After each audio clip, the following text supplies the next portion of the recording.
خواران محترم، جو گفتگو آج ہماری ہے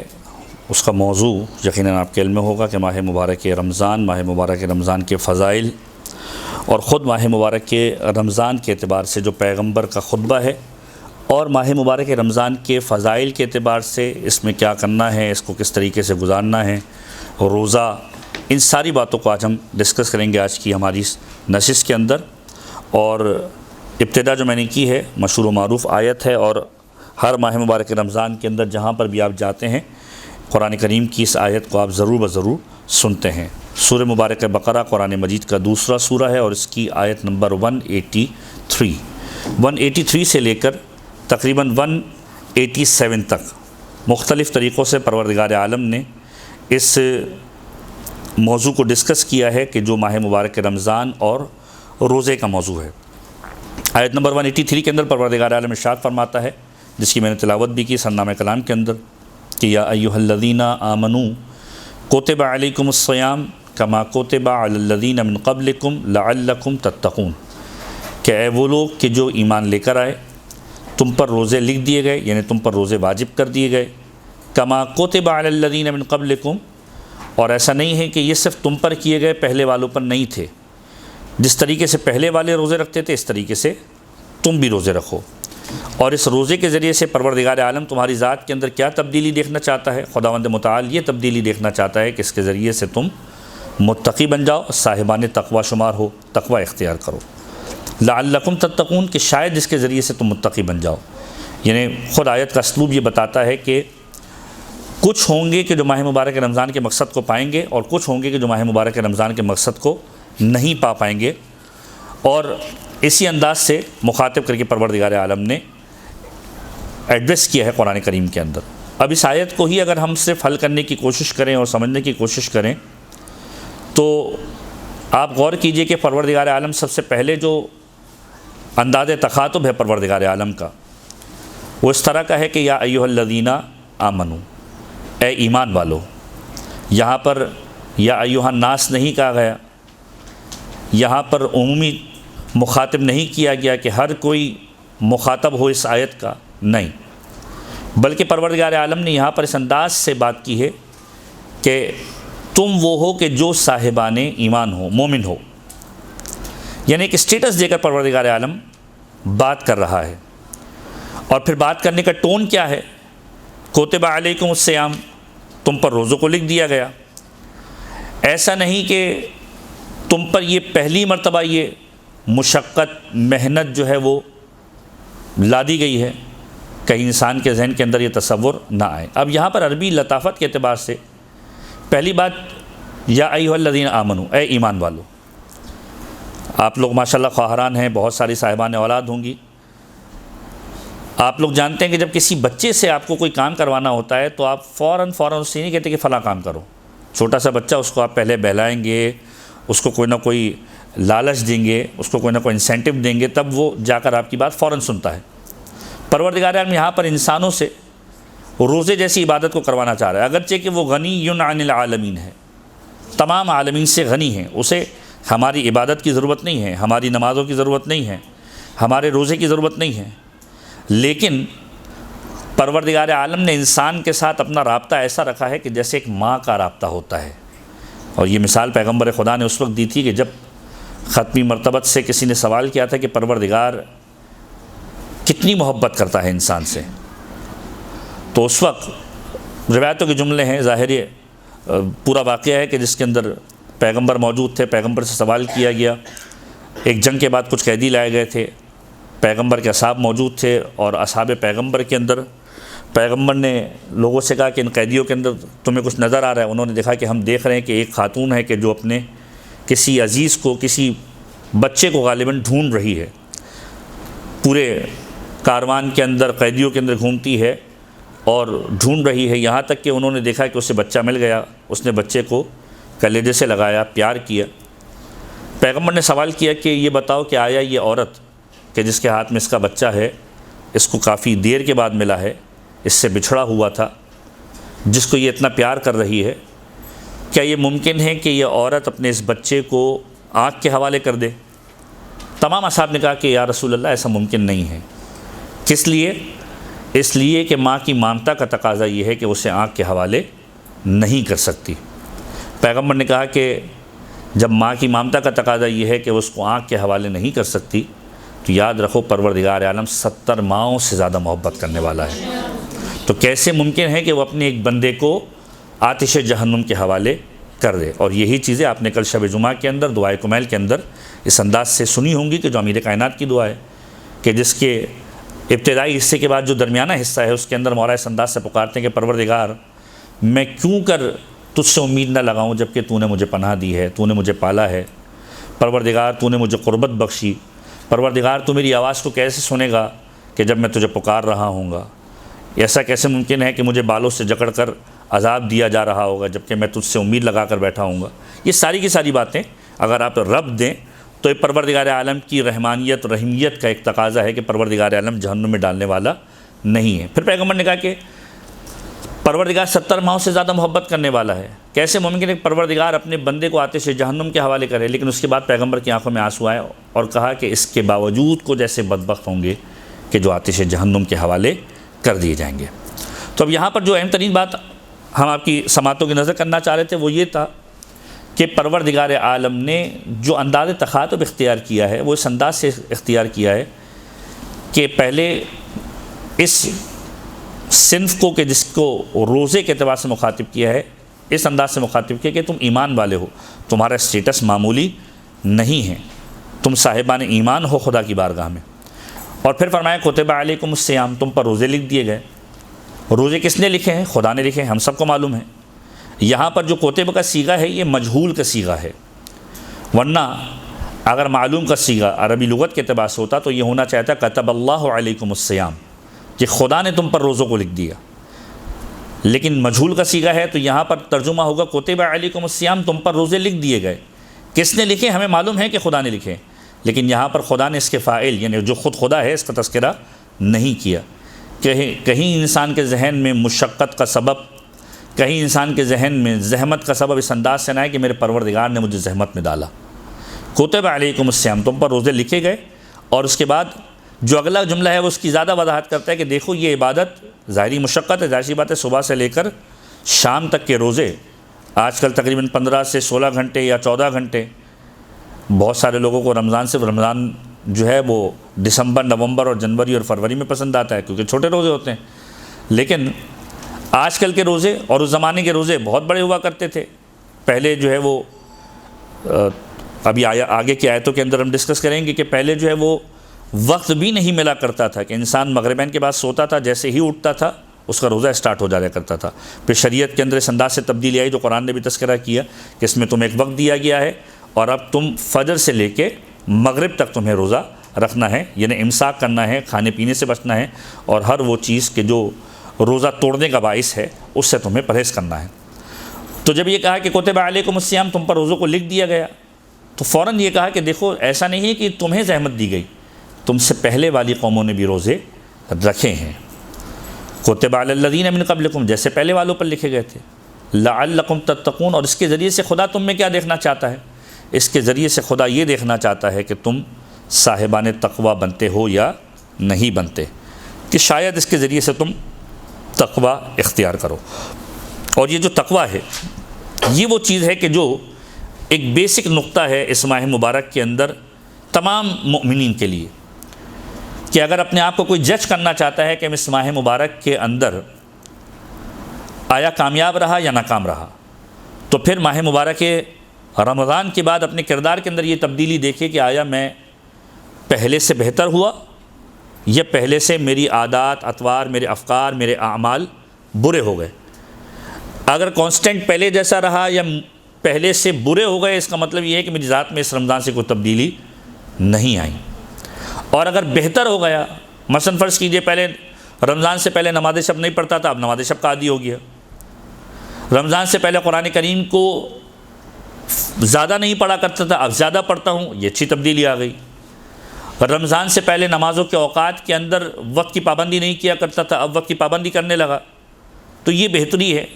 یہ گویا اس بات کا انڈیکیشن ہے، مثبت تبدیلی، پازیٹیو تبدیلی اس بات کا انڈیکیشن ہے کہ انسان تقویٰ کی منازل کو طے کر رہا ہے اور خدا کی بارگاہ میں گویا کامیابی کی طرف جا رہا ہے۔ اب اگلی آیت نمبر 184 کہ کہا گیا تم پر روزے لکھ دیے گئے جس طریقے سے تم سے پہلے والوں نے روزے رکھے، اور اس روزے کے ذریعے خدا چاہتا ہے کہ تم با تقوی بن جاؤ، صاحبان تقوی میں تمہارا شمار ہو، متقی بن جاؤ۔ تقوی دنیا کے اندر بھی نجات کا باعث ہے، آخرت کے اندر بھی نجات کا باعث ہے۔ خداوند متعال اس لیے اس چیز کو مومنین کی زندگی کے اندر دیکھنا چاہتا ہے۔ قرآن کریم کے اندر ہی پروردگار عالم ارشاد فرماتا ہے وَمَن یتق اللہ یجعل لہ مخرجا، کہ جو پروردگار عالم سے تقوی اختیار کرتا ہے، متقی ہوتا ہے، خدا سے خوف کرتا ہے، یجعل لہ مخرجا، پروردگار عالم اس کے لیے ایگزٹ کے راستے نکالا کرتا ہے۔ یعنی انسان متقی بن جائے، اس کے بعد مطمئن ہو جائے، اگر کوئی مصیبت آتی بھی ہے تو پروردگار عالم اس کے لیے نجات کے راستے نکالنے والا ہے دنیا کے اندر، اور آخرت کے اندر تقوی باعث نجات ہے۔ امیر کائنات کا نہج البلاغہ کے اندر کلمات قصار کے اندر ایک پورا کا پورا خطبہ ہے، اور بہت خوبصورت خطبہ ہے۔ جو ذاکرائے ہیں وہ اس کو بھی نوٹ کریں، غالباً ترتیب کے اعتبار سے 102 نمبر کلمات قصار کے اندر، یہ 128 نمبر۔ اور اس خطبے کے اندر امیر کائنات نے اس انداز سے ایڈریس کیا ہے، جنگ صفین سے مولا واپس لوٹ رہے تھے، کوفے کے باہر، قبرستان کے باہر مولا کھڑے ہوئے، اور جب قبرستان کے باہر کھڑے ہوئے تو مولا متقیان نے اپنے اصحاب کو روک دیا اور قبرستان کی طرف ان کو متوجہ کیا، اور قبرستان کی طرف متوجہ کر کے امیر کائنات نے قبروں کو مخاطب کیا، اور قبروں کو مخاطب کر کے اس انداز سے پکارا کہ یا اہل الدیار الموحشہ والمحال المغفرہ، یا اہل التربت و یا اہل الغربت و یا اہل الوحدت، کہ اے وحشت زدہ گھروں میں رہنے والوں، یا اہل الدیار الموحشہ، وحشت زدہ گھروں میں رہنے والوں، یا اہل التربت، اے مٹی کے اندر رہنے والوں، یا اہل الغربت، اے غربت میں رہنے والوں، و یا اہل الوحدت، اے اکیلے رہنے والوں۔ قبر کے اندر کوئی انسان کے ساتھ نہیں جائے گا، کوئی فیملی اکوموڈیشن نہیں ہوتی وہاں پر۔ اے اکیلے رہنے والوں، انتم لنا فرۃ سابق، تم ہم سے پہلے اس دنیا سے چلے گئے، سبقت کر کے چلے گئے۔ ونحن لکم تبع لاحق، ہم تمہارے بعد تمہاری اتباع کرتے ہوئے تمہارے پیچھے آنے والے ہیں۔ ہر ایک کی باری ہے، آج ایک دنیا سے رخصت ہو رہا ہے، کل کوئی دوسرا دنیا سے رخصت ہوگا۔ جب احمد مرسل نہ رہے کون رہے گا؟ کوئی نہیں رہنے والا، ہر ایک نے جانا ہے۔ پروردگار عالم ہر ایک کو بلائے۔ دعا یہ ہونی چاہیے انسان کی اس دور غیبت کے اندر کہ پروردگار عالم با ایمان اپنی بارگاہ کے اندر بلائے، ایمان کے ساتھ اپنی بارگاہ کے اندر بلائے۔ تو کہا تم ہم سے پہلے چلے گئے، ہم تمہارے بعد تمہاری اتباع کرتے ہوئے تمہارے پیچھے پیچھے آنے والے ہیں۔ اور پھر مولا متقیان نے 3 باتوں کا تذکرہ کیا۔ اب یہاں پر ظاہر سی بات ہے کہ بہت ساری لوگ سیکھتے بھی ہیں، چیزیں بھی ہیں، کہ انسان اپنی زندگی کے اندر 3 چیزوں کے لیے ایفرٹ کرتا ہے۔ اگر آپ کسی انسان سے پوچھیں کہ اس کی زندگی کا ہدف کیا ہے، ظاہری زندگی کے اعتبار سے، اور ابھی اخروی زندگی کی ہم بات نہیں کر رہے، ظاہری زندگی کے اعتبار سے انسان اپنی پوری زندگی کے اندر 3 چیزوں کے لیے ایفرٹس کرتا ہے۔ 3 چیزیں کیا ہیں؟ سب سے پہلی چیز جو اس کی زندگی کا محور اور مقصد ہوتی ہے وہ یہ ہوتی ہے کہ ایک گھر بن جائے۔ نو ڈاؤٹ، ایک گھر اگر کسی کے پاس ہے، چھت اگر کسی کے پاس ہے تو انسان بہت زیادہ سکون میں آتا ہے۔ روایتوں کے اندر ہے کہ کشادہ گھر اگر کسی کے پاس، ایک بہترین اور کشادہ گھر کسی کے پاس ہے تو یہ پروردگار عالم کی بہت بڑی نعمت ہے۔ تو پہلی چیز انسان جو سوچتا ہے وہ ہوتا ہے کشادہ گھر۔ دوسری چیز جس کے لیے انسان کوشش کرتا ہے، ایک بہترین زوجہ اور ایک بہترین فیملی لائف، اولاد ہو، عیال ہوں، گھر والے ہوں، اس کے لیے انسان ایفرٹ کرتا ہے کہ بہترین جگہ پر ازدواج کرے، اس کی اولاد ہو، پروردگار عالم صاحب اولاد کرے، ایک اچھا گھرانہ ہو اس کا۔ تیسری چیز جو ایفرٹ کرتا ہے وہ یہ کرتا ہے کہ اپنے آپ کو معاشی طور پر اتنا مستحکم کرے کہ اس کے پاس اتنی جائیداد، اتنا مال ہو کہ اگر فرض کیجئے وہ موجود نہ ہو تو اس کے اہل و عیال کو پریشانی نہ ہو۔ یہ 3 چیزیں انسان جو ہے وہ اپنی زندگی کے اندر کیٹر کرنے کی کوشش کرتا ہے اور ان 3 چیزوں پر فوکس کرتا ہے۔ اس کے علاوہ بظاہر ظاہری زندگی کے اعتبار سے انسان کا کوئی اہداف یا ہدف نظر نہیں آتا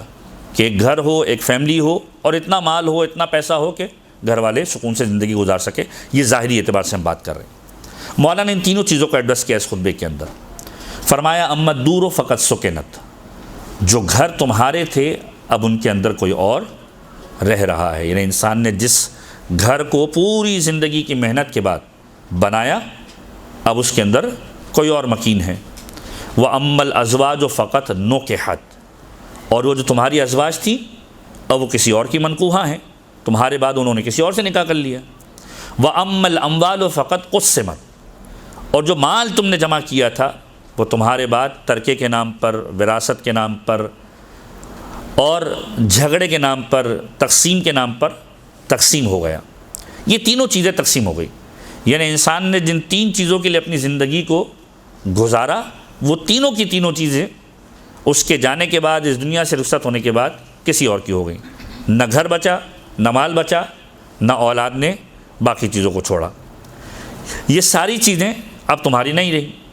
مولا کائنات نے اس انداز سے مخاطب کیا، اما الدور فقط سکنت واما الاموال فقط قسمت واما الازواج فقط نکحت۔ پھر فرمایا ھذا ما خبر عندنا، یہ تو ہمارے یہاں کی خبر ہے کہ ہمارے یہاں کیا ہوا تمہارے جانے کے بعد۔ فما خبر عندکم، تمہارے یہاں کی کیا خبر ہے؟ اور پھر اپنے اصحاب کو مخاطب کر کے کہا کہ اذا اذن لهم فی الکلام، اگر انہیں بات کرنے کی اجازت دے دی جائے ان قبر والوں کو تو یہ کیا کہیں گے؟ قولوا ان خیر الزاد التقوی، اے مولا اگر کوئی بہترین چیز ہم لا سکتے ہیں آخرت کے لیے تو وہ تقوی الہی ہے۔ تو دنیا کے اندر بھی تقوی باعث نجات ہے اور آخرت کے اندر بھی تقوی باعث نجات ہے۔ یہ ماہ مبارک رمضان کی آیت سے ایک استنباط آپ کر سکتے ہیں کہ لعلکم تتقون، پروردگار عالم تقوی کیوں ہمارے لیے چاہتا ہے کہ ہم اس سے منتخب کریں، با تقوی ہو جائیں، کہ دنیا کے اندر بھی باعث تقوی نجات جو ہے وہ باعث نجات ہے تقوی، اور آخرت میں باعث نجات ہے تقوی۔ اس کے بعد آیت نمبر 185 اسی ماہ مبارک رمضان کے اعتبار سے آگے بڑھ کر پروردگار عالم ارشاد فرماتا ہے ایام معدودات، یہ روزے جو ہیں ایسا نہیں کہ پورے سال کے ہیں، چند گنتی کے دن ہیں، 30 دن۔ اور پھر اس میں ریلیکسیشن بتائی، فمن کان منکم مریضا، اگر تم میں سے کوئی مریض ہو، کسی مرض میں مبتلا ہو، او علی سفر، یا اگر کوئی مسافرت کے عالم میں ہو، فعدۃ من ایام اخر، تو یہ جتنے گنے چنے روز تم سے چھوٹ گئے مرض کی وجہ سے یا سفر کی وجہ سے، اس کو تم دوسرے دنوں کے اندر مکمل کرو گے، یعنی اس کی قضا کی جائے گی۔ وعلی الذین یطیقونہ فدیۃ طعام مسکین، اور وہ کہ جو روزہ رکھنے میں مشقت محسوس کریں وہ فدیہ دیں، اور فدیہ کیا ہے؟ ایک مسکین کو کھانا کھلانا۔ اب یہ شرعی مسائل کا ایک پہلو آ جائے گا، یہاں پر ہم توضیح المسائل کی کلاس چونکہ نہیں لے رہے، لہٰذا شرعی مسائل جو ہے وہ آپ انشاءاللہ جو دوسرے دروس ہوں گے اس میں ڈسکس کیجئے گا دیگر علماء کے ساتھ، کہ کون کون سے مریض ہیں کہ جو روزہ رکھ سکتے ہیں، کون کون سے مریض ہیں کہ جو روزہ نہیں رکھ سکتے، اور اس میں شریعت کا پیمانہ کیا ہے، مراجع کے فتاویٰ کیا ہیں۔ اکثر مراجع یہ کہتے ہیں کہ مرض کے اعتبار سے خود انسان مشخص کرے گا کہ آیا وہ کس مرض کے کس لیول کے اوپر ہے کہ آیا روزہ رکھ سکتا ہے یا روزہ نہیں رکھ سکتا، یہ انسان کے اوپر ہے۔ بعض اوقات ڈاکٹرز منع کر دیا کرتے ہیں، لیکن اس کے باوجود مراجع کہتے ہیں کہ اگر فرض کیجیے ڈاکٹر آپ کو کہتا ہے کہ آپ روزہ نہ رکھیں، لیکن اگر آپ محسوس کرتے ہیں کہ آپ روزہ رکھ سکتے ہیں تو آپ روزہ رکھیں گے۔ لیکن اگر آپ روزہ نہیں رکھ سکتے، ڈاکٹر بھلے کہہ رہا ہے کہ بھائی رکھ لو مسئلہ نہیں، لیکن آپ کو اندازہ ہے کہ آپ روزہ نہیں رکھ سکتے، حرج میں آ جائیں گے، مشقت کے اندر آ جائیں گے، تو پھر آپ روزہ نہیں رکھیں گے، اور پھر جب اس قابل ہو جائیں گے کہ روزہ رکھنے کے قابل ہو جائیں گے تو پھر آپ اس کی قضا کریں گے۔ یہ تو عمومی مسئلہ تقریباً تمام مراجع کا متفق علیہ ہے۔ تو ارشاد ہو رہا ہے وعلی الذین یطیقونہ فدیۃ طعام مسکین، اگر کوئی ایسا ہے کہ جو مشقت رکھتا ہو، روزہ رکھنے میں محسوس کرتا ہو، مشقت محسوس کرتا ہو، تو پھر وہ فدیہ دے گا۔ جیسے کہ بزرگ افراد جو فرض کیجیے 70-80 کراس کر چکے ہیں، اور اب 80 کراس کرنے کے بعد اب صحت ایسی نہیں، بہت سارے ایسے بھی ہیں کہ جو 90 سال تک روزے رکھتے ہیں، ماشاءاللہ پروردگار عالم نے انہیں صحت دی ہے، جنہوں نے خالص چکی کا آٹا کھایا ہوا ہے، جنہوں نے پرانا زمانہ دیکھا ہوا ہے، وہ ماشاءاللہ سے ابھی تک صحت یاب ہیں۔ پرانے لوگ ایسے ہیں کہ جو آج بھی صحت یاب ہے، روزہ رکھتے ہیں ماشاءاللہ، اور پورا روزہ گزار لیتے ہیں۔ لیکن کچھ ایسے بھی ہیں کہ جو 55 سال 60 سال 70 سال 75 سال اس لیول پر پہنچ جاتے ہیں بیماری کی وجہ سے یا صحت کی وجہ سے کہ روزہ نہیں رکھ پاتے۔ تو ایسے افراد کے لیے پھر قرآن نے وہی فارمولہ بتایا کہ وہ بعد میں اگر صحت یاب ہو جائیں تو روزہ رکھیں گے، اور اس کے بدلے میں کہ جو روزہ نہیں رکھ پا رہے، مشقت محسوس کر رہے ہیں، فدیہ دیں گے۔ پھر فرمایا فمن تطوع خیرا فہو خیر لہ، پس جو اپنی خوشی سے کوئی نیکی کرے تو اس کے لیے بہتر ہے۔ وَأَن تَصُومُوا خَيْرٌ لَكُمْ إِن كُنتُمْ تَعْلَمُونَ، اور اگر تم سمجھو تو روزہ رکھنا تمہارے لیے بہتر ہے۔ اب یہاں پر مختلف چیزیں آپ ڈسکس کر سکتے ہیں کہ یہ روزہ میڈیکل سائنس کے اعتبار سے کتنا فائدہ مند ہے، یہ روزہ خود انسان کی صحت کے اعتبار سے کتنا فائدہ مند ہے، یہ روزہ اسلامی نقطہ نگاہ سے باتقوا ہونے کے اعتبار سے، اپنے شکم کو حرام سے بچانے، اپنے شکم کو حلال میں سے بھی وہ چیزیں جو بعض اوقات اس کے شکم کے لیے سبب بن جاتی ہیں کسی برائی کا، کسی پریشانی کا، کتنا زیادہ بہتر ہے انسان کے لیے، ان ساری چیزوں کو آپ ڈسکس کر سکتے ہیں۔ خدا کہتا ہے تم سمجھو تو تمہیں معلوم چل جائے گا کہ روزہ رکھنا تمہارے لیے کتنا بہتر ہے۔ اس کے بعد آیت نمبر 185 کے اندر پروردگار عالم اب ماہ مبارک رمضان کے اعتبار سے بات کر رہا ہے کہ شہر رمضان الذی انزل فیہ القرآن، یہ ماہ مبارک رمضان وہ ہے کہ جس کے اندر پروردگار عالم نے قرآن کو نازل کیا، ھدی للناس وبینات من الھدی والفرقان، جو ہدایت ہے لوگوں کے لیے اور اس میں واضح ترین دلیلیں ہیں، اور ایسی دلیلیں کہ جو حق و باطل کے درمیان امتیاز اور فرق ڈالنے والی ہیں۔ فمن شہد منکم الشہر فلیصمہ، پس جو اس مہینے کو پالے تو اس مہینے کے اندر روزہ رکھے۔ اور پھر دوبارہ تکرار کی ومن کان مریضا او علی سفر فعدۃ من ایام اخر، پس اگر کوئی مریض ہے، کوئی سفر کی حالت میں ہے تو پھر ایسی صورت کے اندر وہ اس کی قضا کرے گا دوسرے ایام کے اندر۔ اور پھر فرمایا یرید اللہ بکم الیسر ولا یرید بکم العسر، پروردگار تمہیں مشقت میں نہیں ڈالنا چاہتا بلکہ پروردگار تمہارے لیے آسانی چاہتا ہے، وہ چاہتا ہے کہ تم مقدار پوری کرو۔ مثلا 30 روزے ہیں، 20 روزے آپ نے رکھ لیے، 10 دن سفر کر لیا، جیسے آج کل ہوتا ہے اکثر کہ لوگ جو ہے وہ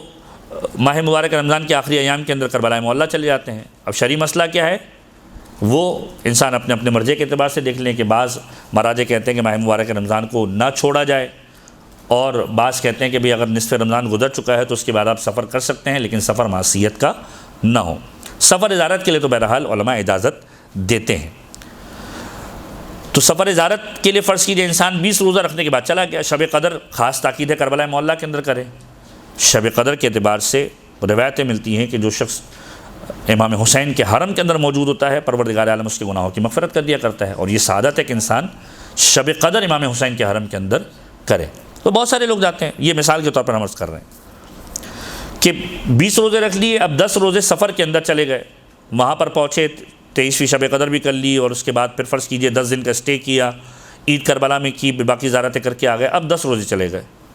اب کتنے روزے اتارنے؟ وہاں پر ڈیٹ چینج تھی، یہ تھا وہ تھا، نہیں، آپ نے مقدار پوری کرنی ہے۔ جو قرآن کا اسلوب بھی ہے، قرآن کا طریقہ ہے کہ جتنے روزے آپ کے سفر کے اندر چھوٹ گئے اتنے روزوں کی تعداد کو آپ کو مکمل کرنا ہے۔ تو یرید اللہ بکم الیسر، پروردگار تمہارے لیے آسانی چاہتا ہے، ولا یرید بکم العسر، پروردگار تمہیں پریشان یا مشقت میں ڈالنا نہیں چاہتا۔ وَلِتُكْمِلُوا الْعِدَّةَ، تم اس کی مدت پوری کرو، یعنی اس کی تعداد پوری کرو، مقدار پوری کرو۔ وَلِتُكَبِّرُوا اللَّهَ عَلَى مَا هَدَاكُمْ وَلَعَلَّكُمْ تَشْكُرُونَ، اور اللہ نے تمہیں جس ہدایت سے نوازا ہے اس پر اللہ کی عظمت اور کبریائی کا اظہار کرو کہ شاید تم شکر گزار بن جاؤ، پروردگار عالم کے شکر گزار بندوں میں تمہارا شمار ہو۔ اب یہ تو قرآن کریم کی وہ آیت ہے کہ جو ماہ مبارک رمضان کے اعتبار سے آپ کے سامنے بیان کی گئی، اور ایک آدھ دو آیت کے فاصلے کے بعد دوبارہ 187 کے اندر پروردگار عالم نے اس ماہ مبارک رمضان کا اسلوب بتایا ہے کہ اس کے اندر تم کیا کیا کر سکتے ہو۔ تم جو ہے فرض کیجئے ماہ مبارک رمضان کی رات کے اندر مغربین کے بعد کھانا بھی کھا سکتے ہو، تم ازدواجی تعلقات کو بھی قائم کر سکتے ہو، تم زندگی جی سکتے ہو، مگر یہ کہ فجر تک تمہیں یہ اجازت حاصل ہے، فجر کے بعد تمہارا دوبارہ روزہ شروع ہو جائے گا۔ اس کے پیچھے بہت تاریخی واقعات ہیں کہ پیغمبر کے زمانے کے اندر جب ابتداء اسلام کے اندر روزے کے فرض ہونے کا واقعہ پیش آیا تو تاریخی اعتبار سے کیا باتیں ہوئیں۔ اب یہاں پر ماہ مبارک رمضان، یہ جو ماہ مبارک رمضان ہے، اس رمضان کے اعتبار سے جو روایتوں کے جملے ملتے ہیں یہ بڑے ہی مختلف قسم کے ملتے ہیں کہ ماہ مبارک رمضان جو مادہ ہے وہ ہے رمضا، رے مین اور ضاد۔ بعض لغتوں کے اندر اس کا جو معنی کیا گیا ہے وہ رمضا ہے کسی چیز کو جلانے کے معنی کے اندر، کسی چیز کو جلانے کے معنی کے اندر لفظ جو یوز ہوتا ہے عربی کے اندر، ایک اور لفظ یوز ہوتا ہے حرقہ، احرقہ یا حرقہ، ہے را اور قاف، دونوں لفظ استعمال ہوتے ہیں۔ لیکن رمضہ کی خاصیت کیا ہے؟ امام معصوم کا جملہ ہے، صادق آل محمد امام جعفر صادق علیہ الصلوۃ والسلام،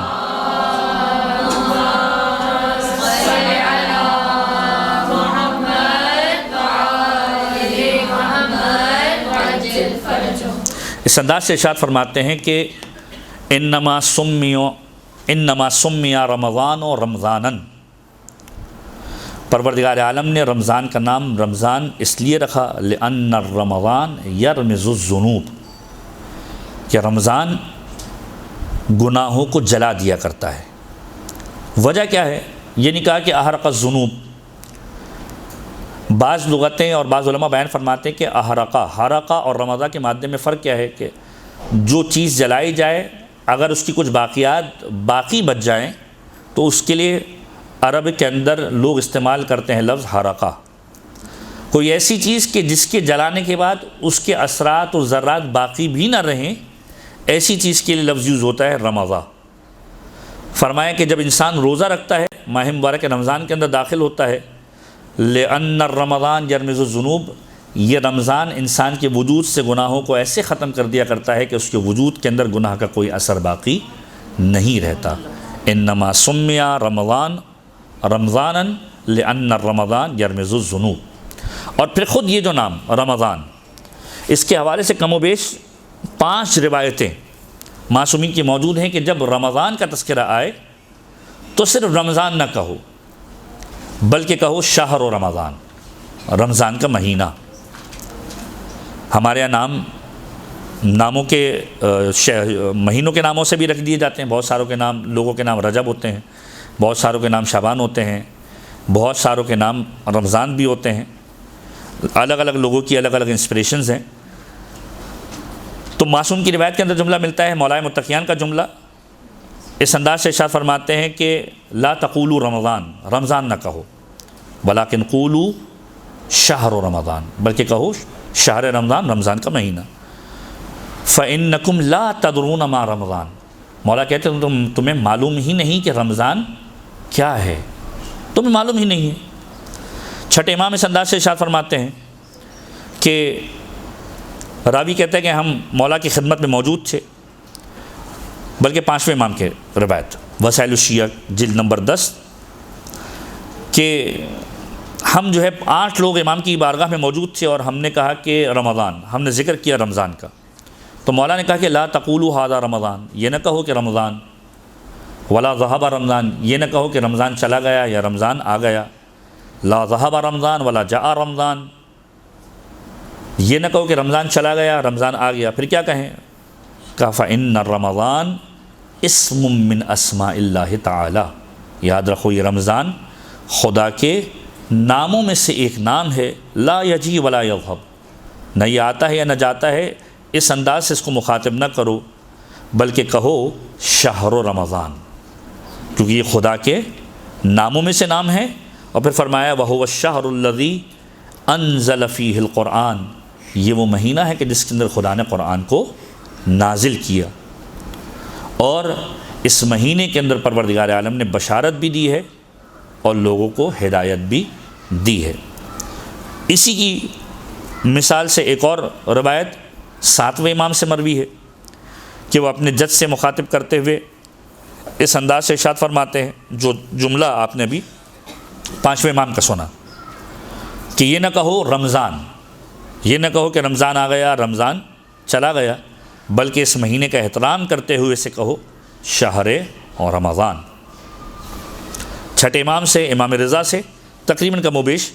اسی طریقے سے یہ روایتیں ملتی ہیں کہ امام فرماتے ہیں کہ یہ نہ کہو کہ رمضان آ گیا رمضان چلا گیا، بلکہ اس کی عزت و احترام کے اندر اس کو مخاطب کرو اور کہو کہ یہ شہر اور رمضان آ گیا۔ اب ماہ مبارک کے رمضان کے اعتبار سے ایک بہت ہی مشہور و معروف خطبہ ختمی مرتبہ احمد مجتبیٰ محمد مصطفیٰ صلی اللہ علیہ وآلہ وسلم محمد وآل محمد اس خطبے کے ذکر سے پہلے ایک اور چیز جو آپ سے ڈسکس کر لی جائے کہ ماہ مبارک رمضان کے اعتبار سے ایک خاص وجہ کہ پروردگار عالم نے 30 دن روزے کو کیوں واجب کیا، ایک مہینہ پورا، اس کے پیچھے جو روایت ملتی ہے اس روایت کا تذکرہ آپ کے سامنے کر دیا جائے۔ بہار الانوار کے اندر، علل الشرائع کے اندر، اعمال صدوق کے اندر یہ روایت موجود ہے، اور سورہ بقرہ کی آیت نمبر 183 اور 184 جس کو ہم نے ابھی تلاوت کیا اس کے ذیل کے اندر یہ روایت موجود ہے، علل الشرائع کے اندر بھی، بہار الانوار اور اعمال صدوق کے اندر، کہ راوی کہتا ہے کہ میں نے اپنے آقا مولا حسن سے سنا، انہوں نے اپنے بابا علی بن ابی طالب سے، کہ مولا متقیان نے ارشاد فرمایا کہ ایک شخص جو یہودیوں میں سے تھا پیغمبر خدا کی خدمت میں حاضر ہوا اور پیغمبر سے اپنی جانکاری کے لیے، معلومات کے لیے مسائل کا سوال کرنا شروع کیا، اور جب پیغمبر سے سوال کرتے کرتے اس مقام پر پہنچا کہ پیغمبر سے سوال کیا کہ ایک مرتبہ پیغمبر سے کہا کہ لِأَيِّ شَيْءٍ فَرَضَ اللَّهُ عَزَّ وَجَلَّ الصَّوْمَ عَلَىٰ أُمَّتِكَ بِالنَّهَارِ 30 يَوْمًا، کہ تمہارے پروردگار عالم نے کس شے کے سبب فرض کر دیا تمہاری امت پر 30 دن تک روزے رکھنا، حالانکہ یہ دیگر قوموں پر 30 روزے کے اعتبار سے پابندی نہیں تھی، روزے رکھے جاتے تھے لیکن 30 روز کی پابندی نہیں تھی۔ فقال النبی صلی اللہ علیہ وآلہ وسلم، تو پیغمبر خدا نے ارشاد فرمایا اس شخص کو مخاطب کر کے، ان آدم لما اکل من الشجرۃ بقی فی بطنہ 30 یوما، جب حضرت آدم سے ترک اولا سرزد ہوا اور اس درخت کے ایک کھیلے پھل کو جب انہوں نے کھایا جو شجرہ ممنوعہ تھا، شجرہ ممنوعہ سے جو پھل کھایا اس پھل کا اثر حضرت آدم کے بطن پیٹ کے اندر 30 دن تک رہا، تو پس پروردگار عالم نے آدم کی ذریت کے اندر 30 دن تک روزے رکھ دیے کہ 30 دن تک بھوک و پیاس کے ذریعے رہے تاکہ وہ پروردگار عالم کی بارگاہ میں سرخرو ہو سکیں، اور پھر فرمایا کہ پروردگار عالم کی ذریت میں بھوک و پیاس کو رکھ دیا، ففرض اللہ علی ذریتہ 30 یوما الجوع والعطش، بھوک و پیاس کو رکھ دیا، والذین یاکلونہ تفضل من اللہ عز وجل، یہ جو کھاتے ہیں رمضان کے اندر یہ پروردگار عالم کی طرف سے ایک تفضل ہے، ایک تحفہ ہے، ورنہ شاید اس کی بھی اجازت نہ ہوتی۔ وکذالک کان علی آدم، اور پھر اس فرمایا کہ یہی چیز آدم سے ہماری امت تک آئی، اور پھر پیغمبر نے آیت کو ارشاد فرمایا کتب علیکم الصیام کما کتب علی الذین من قبلکم لعلکم تتقون ایاما معدودات، کہ گنے چنے دن ہیں 30 دن، اس کی مقدار کو پورا کرنا ہے۔ قال الیہودی، اس یہودی نے پیغمبر کو مخاطب کر کے کہا، یہ امیر کائنات پورا واقعہ کوٹ کر رہے ہیں کہ صدقت یا محمد، اے محمد تم نے سچ کہا، میں نے اپنی کتابوں کے اندر بھی یہی پڑھا ہے۔ اور پھر فرمایا یا محمد فما جزاء من صامہ، اے محمد یہ بتاؤ کہ اس شخص کی جزا کیا ہے جو اس مہینے کے اندر روزہ رکھے گا۔ فقال النبی صلی اللہ علیہ وآلہ وسلم، تو پیغمبر خدا نے ارشاد فرمایا کہ ما من مؤمن یصوم شہر رمضان، کہ کوئی مومن کہ جو شہر رمضان کے اندر روزہ رکھے گا احتساباً، اپنا محاسبہ کرتے ہوئے خدا کی خوشنودی کے لیے، پروردگار عالم اسے 7 خصلتیں عطا کرے گا۔ وہ 7 خصلتیں کیا ہیں؟ اس کے اندر پیدا کرے گا، اسے عطا کرے گا۔ اولھا یذوب الحرام من جسدہ، جتنا بھی حرام اس کے بدن کے اندر جا چکا ہوگا پروردگار عالم اس کے جسم سے اس حرام کو ختم کر دے گا۔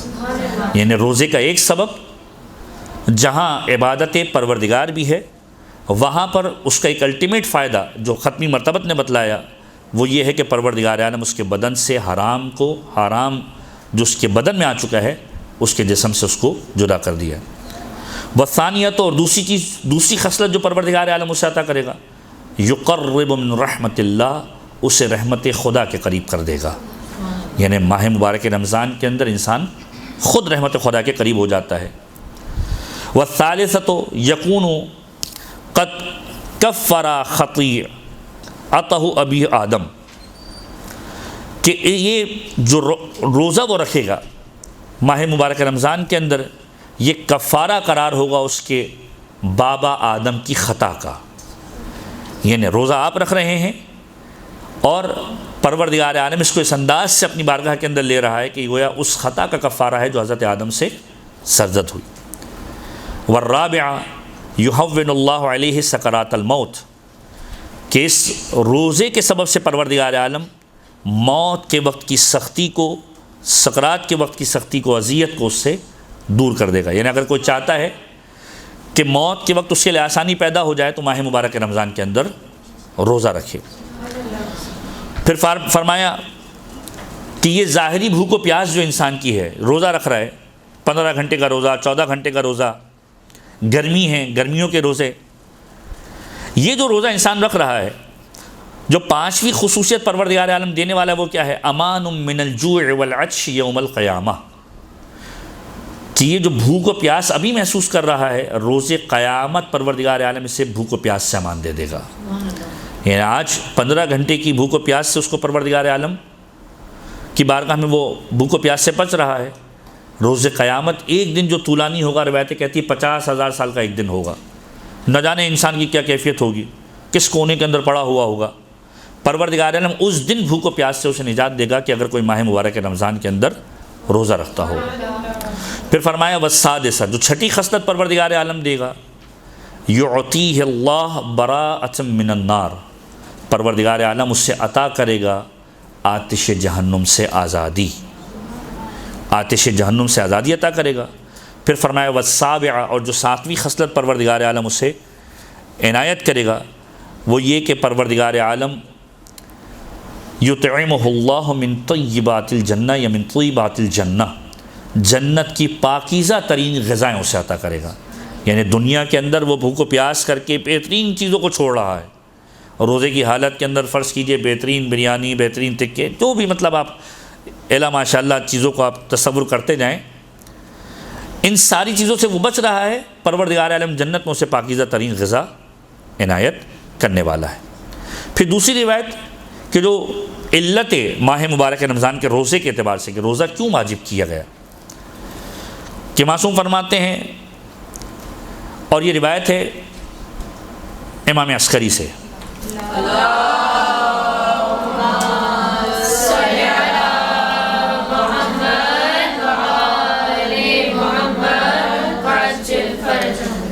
امالی شیخ صدوق کے اندر اس کا تذکرہ موجود ہے کہ امام عسکری سے سوال کیا گیا یہی سوال کہ مولا روزہ کیوں فرض کیا گیا،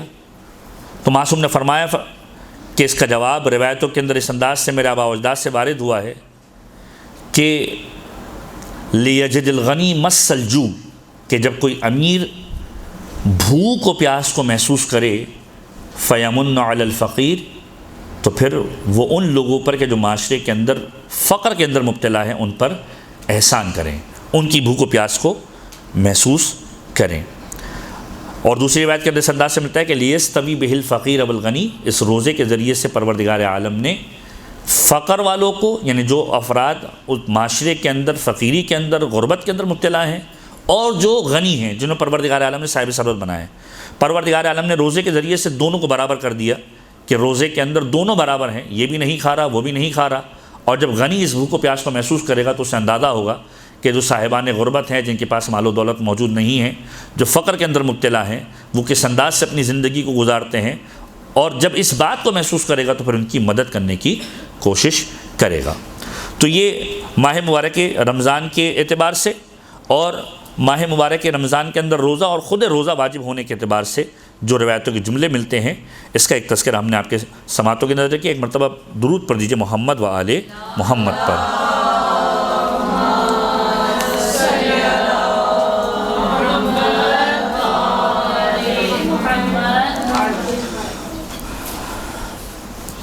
اب اس کے بعد، اس سے پہلے کہ ہم مزید ماہ مبارک رمضان کی فضیلت، اس کے روزے کا ثواب اور ان چیزوں کو ڈسکس کریں، پیغمبر کا خطبہ، کہ جو مشہور و معروف خطبہ ہے جس کو ہم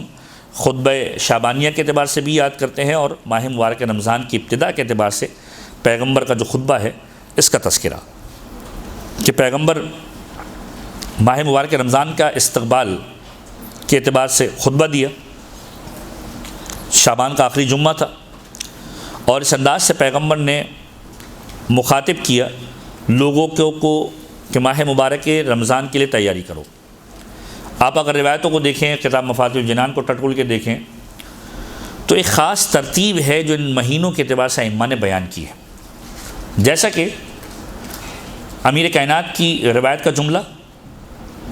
کہ ماہ مبارک رجب میرا مہینہ ہے۔ بعض اوقات لوگ تصور کرتے ہیں کہ یہ خطیب نے خطابت کے اندر جملہ کہہ دیا کہ رجب مولا کائنات کا مہینہ، شعبان پیغمبر خدا کا مہینہ، رمضان خدا کا مہینہ۔ بعض اوقات لوگ تصور کرتے ہیں کہ خطیب نے، خطاب کرنے والے نے، مولانا نے، علامہ نے اپنی تقریر کو سجانے کے لیے، سنوارنے کے لیے جملہ کہہ دیا، لیکن یہ روایت کا جملہ ہے۔ اور خود امیر کائنات کی روایت کہ رجب میرا مہینہ ہے،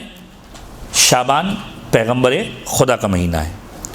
اور رمضان پروردگار عالم کا مہینہ ہے۔ مشہور و معروف ہے، شعبان کے اعتبار سے خود پیغمبر کے جملے ملتے ہیں۔ ابتدائے شعبان کے اندر جب آپ نے ماہ مبارک شعبان کی باتیں سنی ہوں گی تو اس میں آپ نے سنا ہوگا کہ پیغمبر جب یہ مہینہ آتا تھا شعبان کا مہینہ تو مدینے کے اندر منادی کروا دیا کرتے تھے، صدائیں لگواتے تھے کہ کون ہے کہ جس مہینے کے اندر میری مدد کرے۔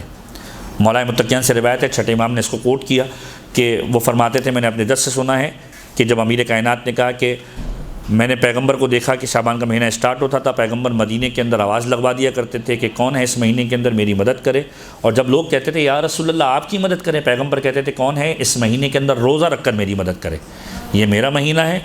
اور کون ہے کہ جس مہینے میں میری مدد کرے۔ اور پھر چھٹے امام فرماتے تھے کہ میرے بابا کہا کرتے تھے، میرے جد کہا کرتے تھے، امیر کائنات کہا کرتے تھے کہ جب سے میں نے پیغمبر سے اس جملے کو سنا اس کے بعد سے پھر شعبان کا روزہ مجھ سے کوئی قضا نہیں ہوا۔ تو شعبان کے مہینے کے روزوں کو بھی فوکس کروایا گیا، رجب کے روزوں کو بھی فوکس کروایا گیا۔ وجہ کیا ہے کہ رجب اور شعبان کی تیاری کے ذریعے سے انسان ماہ مبارک اور رمضان کی تیاری کرے۔ تو مولا کائنات کا جملہ کہ رجب میرا مہینہ ہے، شعبان پیغمبر کا مہینہ ہے، اور رمضان جو ہے وہ خدا کا مہینہ ہے۔ تو اب یہاں پر ترتیب خطابت والے بناتے ہیں اور آپ بھی اس کو انجوائے کر سکتے ہیں، بیان کر سکتے ہیں، اور بالکل درست ترتیب بنتی ہے کہ رمضان میں اگر آنا ہے تو شعبان سے گزر بغیر نہیں جا سکتے، شعبان میں اگر آنا ہے تو آپ رجب سے گزر بغیر نہیں جا سکتے۔ اب اگر ان تینوں ناموں کے بجائے آپ ترتیب کو الٹ کر رکھ دیں، رمضان خدا کا مہینہ ہے، شعبان پیغمبر کا مہینہ ہے، اور رجب امیر کائنات کا مہینہ ہے، یعنی اگر خدا تک آنا ہے، رمضان تک آنا ہے تو شعبان سے گزر بغیر نہیں پہنچ سکتے، یعنی پیغمبر خدا تک آئے بغیر نہیں پہنچ سکتے، یعنی خدا تک پہنچنا ہے تو محمد مصطفیٰ تک پہنچنا پڑے گا، اور محمد مصطفیٰ تک پہنچنا ہے تو علی مرتضیٰ تک آنا پڑے گا۔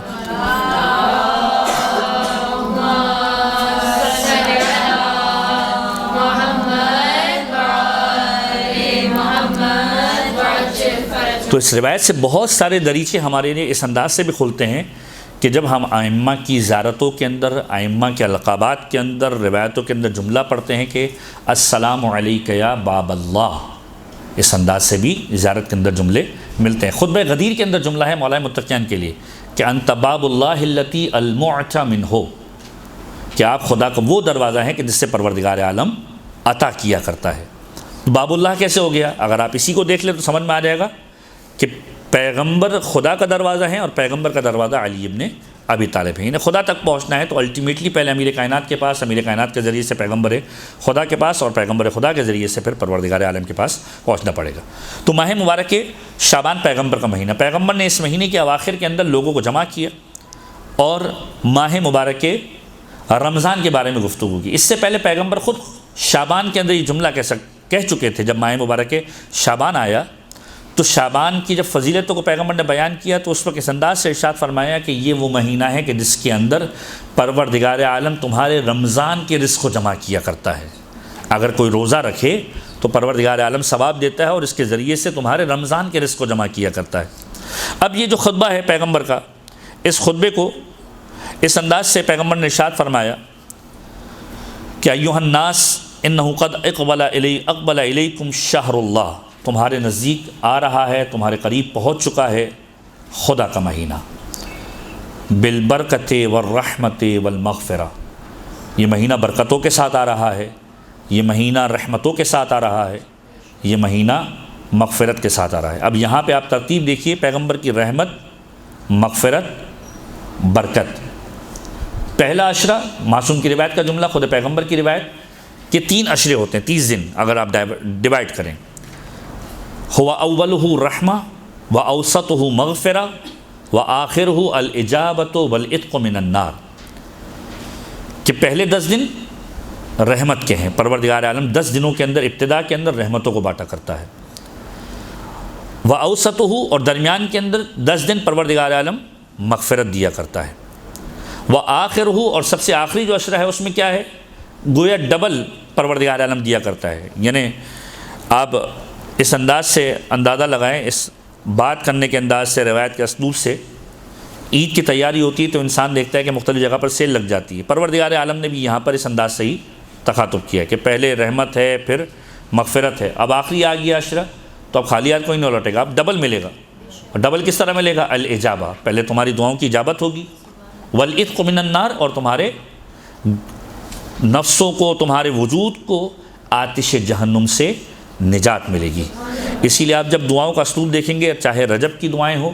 چاہے شعبان کی دعائیں ہیں، مناجات شعبانیہ، موقع ملے کم سے کم ایک بار ضرور بضرور اس مہینے کے اندر مناجات شعبانیہ کو ترجمے کے ساتھ پڑھیں، کہ امیر کائنات اس انداز سے اس مناجات کو پڑھتے تھے۔ یہ وہ واحد مناجات ہے کہ جس کے بارے میں کہا جاتا ہے کچھ دعائیں، کچھ زیارتیں، مناجاتیں کچھ ایسی ہوتی ہیں جو فقط ائمہ کے ساتھ مخصوص ہوتی ہیں کہ خاص اس ائمہ نے تلاوت کی تھی، لیکن کچھ زیارتیں اور کچھ دعائیں یا کچھ مناجات ایسی ہیں کہ جو ہر معصوم نے تلاوت کی۔ مثلا جیسے زیارت امین اللہ، چوتھے امام نے پڑھی مولا متقیان کے روزے پر آ کر، اور اس کے بعد تمام ائمہ کا وتیرہ رہا کہ اس زیارت کو پڑھا کرتے تھے۔ انتہائی مجرب ہے زیارت امین اللہ، اور روایتیں کہتی ہیں کہ آپ ہر معصوم کے حرم کے اندر اس کو جا کر پڑھ سکتے ہیں۔ آپ نے صرف نام کو تبدیل کر دینا ہے، السلام علیکم یا امیر المؤمنین کے بجائے اس معصوم کا نام لیں، اور پھر پوری زیارت آپ پڑھ دیں، زیارت امین اللہ۔ یہاں پر لوگوں کا شغف ہوتا ہے کہ کوئی ایسی چیز معلوم چل جائے کہ مسائل کے حل کے سبب سے ہو، تو میں نے علماء سے اس بات کو سنا ہے کہ زیارت امین اللہ کی نظر لوگ کیا کرتے ہیں علماء کی صنف کے اندر، جب کبھی پریشانی کے اندر آتے ہیں تو اس انداز سے زیارت امین اللہ کی نظر کرتے ہیں کہ اگر فرض کیجئے مشکل آسان ہو گئی تو میں زیارت امین اللہ کی تلاوت کروں گا، اور اس کو میں نے آزمودہ طور پر خود بھی تجربہ کیا ہے بہت سارے معاملات کے اندر۔ تو اگر انسان کبھی پریشانی کے اندر مبتلا ہو، پریشانی سے نجات کے لیے زیارت امین اللہ کا سہارا لے سکتا ہے۔ انتہائی معصورہ زیارت ہے، اصولی طور پر امیر کائنات کی زیارت ہے، لیکن ہر معصوم کے حرم میں آپ اس کو پڑھ سکتے ہیں۔ تو زیارت امین اللہ ہو گئی، یہ سارے کے سارے معصومین پڑھتے تھے۔ اسی طریقے سے اگر مناجات کی بات کریں، ایک مناجات ہے مناجات امیر المومنین، جو خاص امیر کائنات کی مناجات تھی، مشہور، جو آپ ماہ مبارک رمضان میں بھی پڑھتے ہیں، عمومی دنوں کے اندر بھی پڑھتے ہیں، اور اس کا اسلوب بہت خوبصورت ہے، مولایا یا مولایا انت الغنی وانا الفقیر، کہ مولایا اے میرے مولا تو غنی ہے میں فقیر ہوں، اور فقیر پر غنی کے علاوہ کون رحم کرتا ہے، انت المعطی وانا السائل، تو عطا کرنے والا ہے میں سوال کرنے والا ہوں، سوال کرنے والے کے اوپر عطا کرنے والے کے علاوہ کون رحم کرتا ہے۔ یہ اسلوب ائمہ کی مناجات کے اندر ملتا ہے، لیکن یہ مناجات امیر کائنات کے ساتھ مخصوص ہے۔ مناجات شعبانیہ وہ ہے کہ جو ہر معصوم نے پڑھی اور ہر معصوم کے اعتبار سے روایت کے اندر ملتی ہے، تو ان چیزوں کو اپنی زندگی کے اندر رائج کریں۔ تو پیغمبر ارشاد فرماتے ہیں کہ تمہارے نزدیک وہ مہینہ آ رہا ہے کہ جو برکت والا ہے، جو رحمت والا ہے، جو مغفرت والا ہے، یعنی برکت کے ساتھ آ رہا ہے، رحمت کے ساتھ آ رہا ہے، اور مغفرت کے ساتھ آ رہا ہے۔ اور یہ وہ مہینہ ہے کہ وہ ہوا عند اللہ افضل الشہور، کہ جو خدا کی بارگاہ میں بہترین مہینہ ہے، سب سے زیادہ فضیلت والا ہے۔ اب یہاں پر ایک روایت کا تذکرہ کر دیا جائے۔ یہ روایت عموماً خطبہ کو بہت کام آتی ہے، اور میں بہت استفادہ کرتا ہوں، آپ لوگ بھی استفادہ کر سکتے ہیں، اور اس کو سرچ کریں گے تو یہ آپ کو مختلف کتب کے حوالے سے مل جائے گی، کہ معصوم کا جملہ اس انداز سے ملتا ہے کہ پیغمبر خدا کا ہی یہ جملہ ہے کہ پروردگار عالم نے جب سے اس کائنات کو خلق کیا ہے تو پروردگار عالم نے ہر چیز کے اندر سرداری کے کانسیپٹ کو رکھا ہے، ہر چیز کے اندر کوئی نہ کوئی سردار ہے۔ اور پھر فرمایا کہ جب انسانوں کو بنایا تو اس بشریت کے اعتبار سے سید البشر حضرت آدم کو بنایا۔ جب پروردگار عالم نے اس کائنات کو خلق کیا، ملائکہ کو بنایا تو ملائکہ کا سردار بنایا پروردگار عالم نے جبرائیل کو۔ اسی طریقے سے پروردگار عالم نے جب دنوں کو بنایا تو دنوں کا سردار بنایا روز جمعہ کو۔ پھر فرمایا جب پروردگار عالم نے مہینوں کو بنایا تو مہینوں کا سردار بنایا ماہ مبارک رمضان کو۔ جب پروردگار عالم نے رسولوں اور نبیوں کو بنایا تو پیغمبر خدا کو سید الانبیاء اور سید المرسلین بنایا، اور پھر فرمایا کہ جب پروردگار عالم نے اوصیاء کو بنایا تو اوصیاء کے اندر سید الاوصیاء امیر کائنات کو بنایا۔ اسی طریقے سے جانوروں کی مثال دی، اسی طریقے سے پرندوں کی مثال دی، یہ ساری کی ساری مثالیں تاریخ کے اندر، روایتوں کے اندر موجود ہیں۔ تو جب مہینوں کو خلق کیا تو سید الشہور کس کو بنایا؟ مہینوں کا سردار ماہ مبارک رمضان۔ پھر معصوم کا جملہ اس انداز سے ملتا ہے ماہ مبارک رمضان کے اعتبار سے، فرمایا جو فضیلت ہم اہل بیت کو عام لوگوں پر حاصل ہے وہی فضیلت اس ماہ مبارک رمضان کو دیگر مہینوں پر حاصل ہے۔ یعنی آپ غور کیجئے کہ ہم یہ جملہ کہتے ہیں، اور بالکل صحیح جملہ ہے، کہ چاہے ہم سادات میں سے ہوں یا نون سادات میں سے ہوں، اولاد رسول میں سے ہوں یا اولاد رسول میں سے نہ ہوں، کہ ہم اہل بیت اطہار کی قدم خاک قدم پاک کے برابر بھی نہیں ہیں، ممکن ہی نہیں ہے۔ ان کا مرتبہ اور ہے، ان کی افضلیت اور ہے، ان کی اہمیت اور ہے، ان کا شرف اور ہے۔ تو وہ شرف کے جو ان کو عام لوگوں پر حاصل ہے وہی شرف ماہ مبارک رمضان کو دیگر مہینوں پر حاصل ہے۔ پھر اس انداز سے بھی روایت ملتی ہے کہ جس طریقے سے ماہ مبارک رمضان کو دیگر مہینوں پر فضیلت حاصل ہے، جو فضیلت ہم اہل بیت کو دیگر لوگوں پر حاصل ہے، اسی طریقے سے ماہ مبارک رمضان کے دنوں کو بھی دیگر دنوں پر وہی فضیلت حاصل ہے جو ہم اہل بیت کو دیگر لوگوں پر حاصل ہے۔ اس کے جمعہ کو، یہ خاص تذکرہ روایت کے اندر آیا ہے کہ اس کے جمعہ کو دیگر مہینوں کے جمعہ پر وہ فضیلت حاصل ہے جو ہم اہل بیت کو دیگر لوگوں پر حاصل ہے۔ تو خاص طور پر اس انداز سے ائمہ کی روایتوں کے اندر تذکرہ ملتا ہے کہ یہ مہینہ معمولی نہیں ہے، اس کی ساعتیں، اس کے لحظے، اس کا قیمتی ترین وقت ہے کہ جو دیگر مہینوں سے بہتر ہے۔ اسی لیے پیغمبر فرماتے ہیں ہوا عند اللہ افضل الشہور، یہ پروردگار عالم کی بارگاہ میں سب سے بافضیلت اگر کوئی مہینہ ہے تو ماہ مبارک کے رمضان کا مہینہ ہے۔ پھر فرماتے و ایامہ افضل الایام، اس کے دن فضیلت والے دن ہیں دیگر کی نسبت سے۔ ولیالیہ افضل اللیالی، اس کی راتیں افضل ترین راتیں ہیں، اس کی راتیں افضل ترین راتیں ہیں۔ وساعاتہ افضل الساعات، اس کی گزرنے والے گھنٹے، اس کے گزرنے والے لحظے بہترین ساعت ہیں، افضل ترین ساعت ہیں دیگر مہینوں کے مقابلے میں۔ پھر فرمایا ہوا شہر دعیتم فیہ الی ضیافت اللہ، یہ وہ مہینہ ہے کہ جس مہینے کے اندر تم خدا کی مہمانی کے اندر آتے ہو۔ میزبان خدا ہوتا ہے، مہمان تم ہوتے ہو۔ اب یہاں پر ایک بہت خوبصورت فلسفہ، اگر آپ اپنی ذاتی زندگی، ظاہری زندگی کے اعتبار سے اس کو انالائز کرنے کی کوشش کریں کہ پیغمبر نے کتنی خوبصورت بات کی ہے یہاں پر، اور یہ روایتوں کے اعتبار سے مختلف روایتیں اور بھی موجود ہیں۔ ہوا شہر فیہ دعیتم فیہ الی ضیافت اللہ، پروردگار اس مہینے کے اندر تمہیں اپنی مہمانی کے اندر بلا لیا کرتا ہے۔ اب یہاں پر اگر آپ میزبان اور مہمان کے ہی رشتے کو دیکھیں تو آپ کی عقلوں کے اندر یہ سوال پیدا ہوگا کہ میزبان اور مہمان کا رشتہ جو ہے وہ بڑا خوبصورت رشتہ ہے۔ میزبان کے پاس جب مہمان آتا ہے تو میزبان اس طریقے سے اس کا استقبال کرتا ہے کہ مہمان کو کوئی پریشانی نہ ہو۔ میرے گھر کے اندر کوئی مہمان آ جائے تو میں قطعاً اس سے کوئی ایسی بات نہیں کروں گا کہ جو اس کی ناراضگی کا سبب بنے، اس کے لیے ساری کی ساری چیزیں میرے گھر میں مہیا ہوں گی، جو چاہیے اس کے سامنے اس کی خدمت میں پیش کروں گا۔ تو اب یہاں پر میزبان کون ہے اور یہاں پر مہمان کون ہے؟ میزبان قادر مطلق ہے، میزبان خداوند متعال کی ذات ہے۔ مہمان کون ہے؟ ہم ہیں۔ تو اب یہ دو طرفہ تعلق ہے میزبان کا اور مہمان کا۔ وہ میزبان ہے، ہم مہمان ہیں۔ میزبان نے اپنی میزبانی کس طریقے سے ادا کی ہے کہ آپ غور کیجئے، میزبان کو مہمان کی ہر ادا پسند آتی ہے۔ کسی کے گھر پہ کوئی مہمان آ جائے کبھی اس کی برائی نہیں کرتا کہ تمہارے اندر یہ خرابی ہے، تمہارے اندر یہ برائی ہے،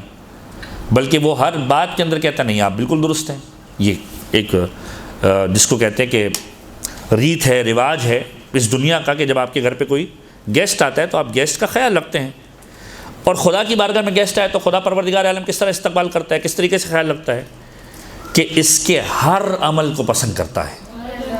یعنی وہ حق میزبانی اس انداز سے ادا کرتا ہے کہ تمہارا ہر عمل میری بارگاہ میں پسندیدہ ہے۔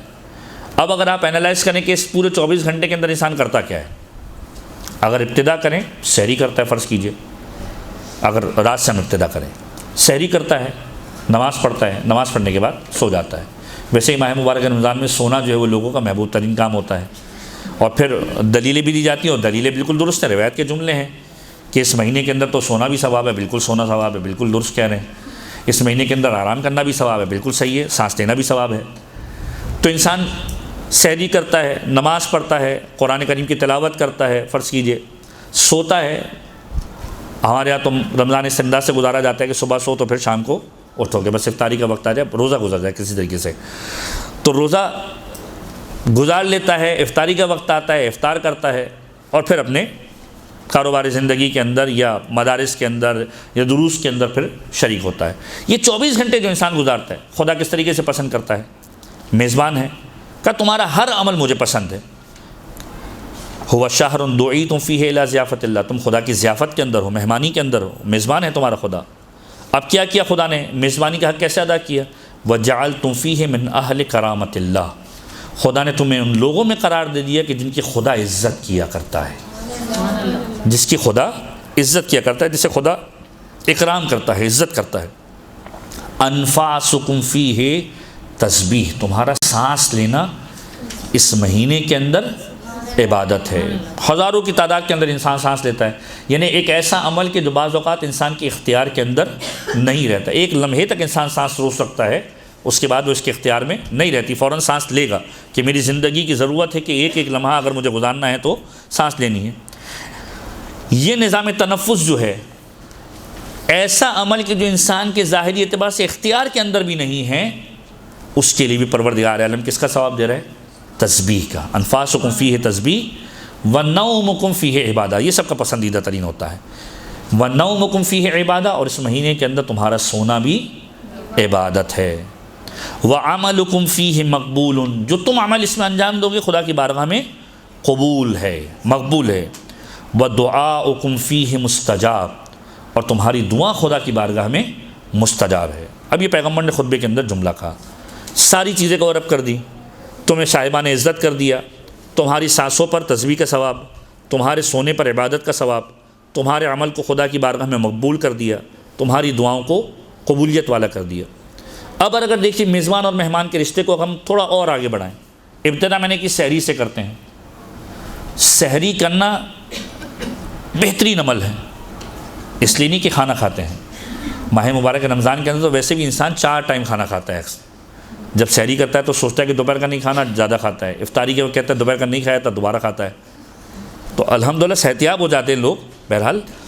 اور ماہ مبارک رمضان کے بعد اکثر لوگوں کے وزن بڑھ بھی جاتے ہیں، اچھی بات ہے، مسئلہ نہیں ہے۔ تو ماہ مبارک رمضان کے اندر پہلا عمل فرض کیجیے ہم کرتے ہیں سحری کا۔ اب خدا حق میزبانی کو کیسے ادا کر رہا ہے کہ یہ سحری کا عمل ہم لوگ بعض اوقات امپورٹنس نہیں دیتے ہیں۔ جوان طبقہ ہے، بہت سارے لوگ ہیں بغیر سحری کے روزہ رکھیں گے، رات کو سو گئے، یا بہت سارے لوگ کہتے ہیں ہماری رات کو جلدی سونے کی عادت ہے، سحری کے وقت کون اٹھے بھائی، رات کو ہی کرو اور سو جاؤ اور پھر صبح اٹھیں گے نماز فجر کے وقت۔ نہیں، سحری کے وقت کو خاص امپورٹنس دی ہے ائمہ طاہرین نے، کہ معصوم کا جملہ ملتا ہے کہ کچھ اوقات ایسے ہوتے ہیں کہ جس میں پروردگار عالم انسان کی حاجات کو پورا کیا کرتا ہے، اور ان اوقات کے اندر ایک وقت وہ ہے کہ جو فجر سے متصل سحری کا وقت ہے، کہ اس وقت کے اندر پروردگار عالم سے جو مانگا جائے پروردگار عالم اسے قبول کیا کرتا ہے۔ تو یہ جو سحری کا وقت ہے اس کی خاص امپورٹنس ہے۔ اب حق میزبانی کیسے ادا کر رہا ہے پروردگار عالم؟ اس انداز سے کہ جب اگر کوئی فجر پر اٹھتا ہے اس سے پہلے سحری کو کرتا ہے تو معصوم کی روایت کا جملہ، چھٹے امام کا جملہ پیغمبر سے نسبت دے کر کہ ان اللہ و ملائکتہ، اب یہ روایت کا جملہ ہے، ان اللہ و ملائکتہ یصلون علی المستسحرین والمستغفرین بالاسحار، خدا اور اس کے ملائکہ اس پر درود بھیجتے ہیں کہ جو سحری کے وقت اٹھ کر سحری کرتا ہے اور سحر خیز ہو کر استغفار کرتا ہے، یعنی سحری کے وقت استغفار کرنے والا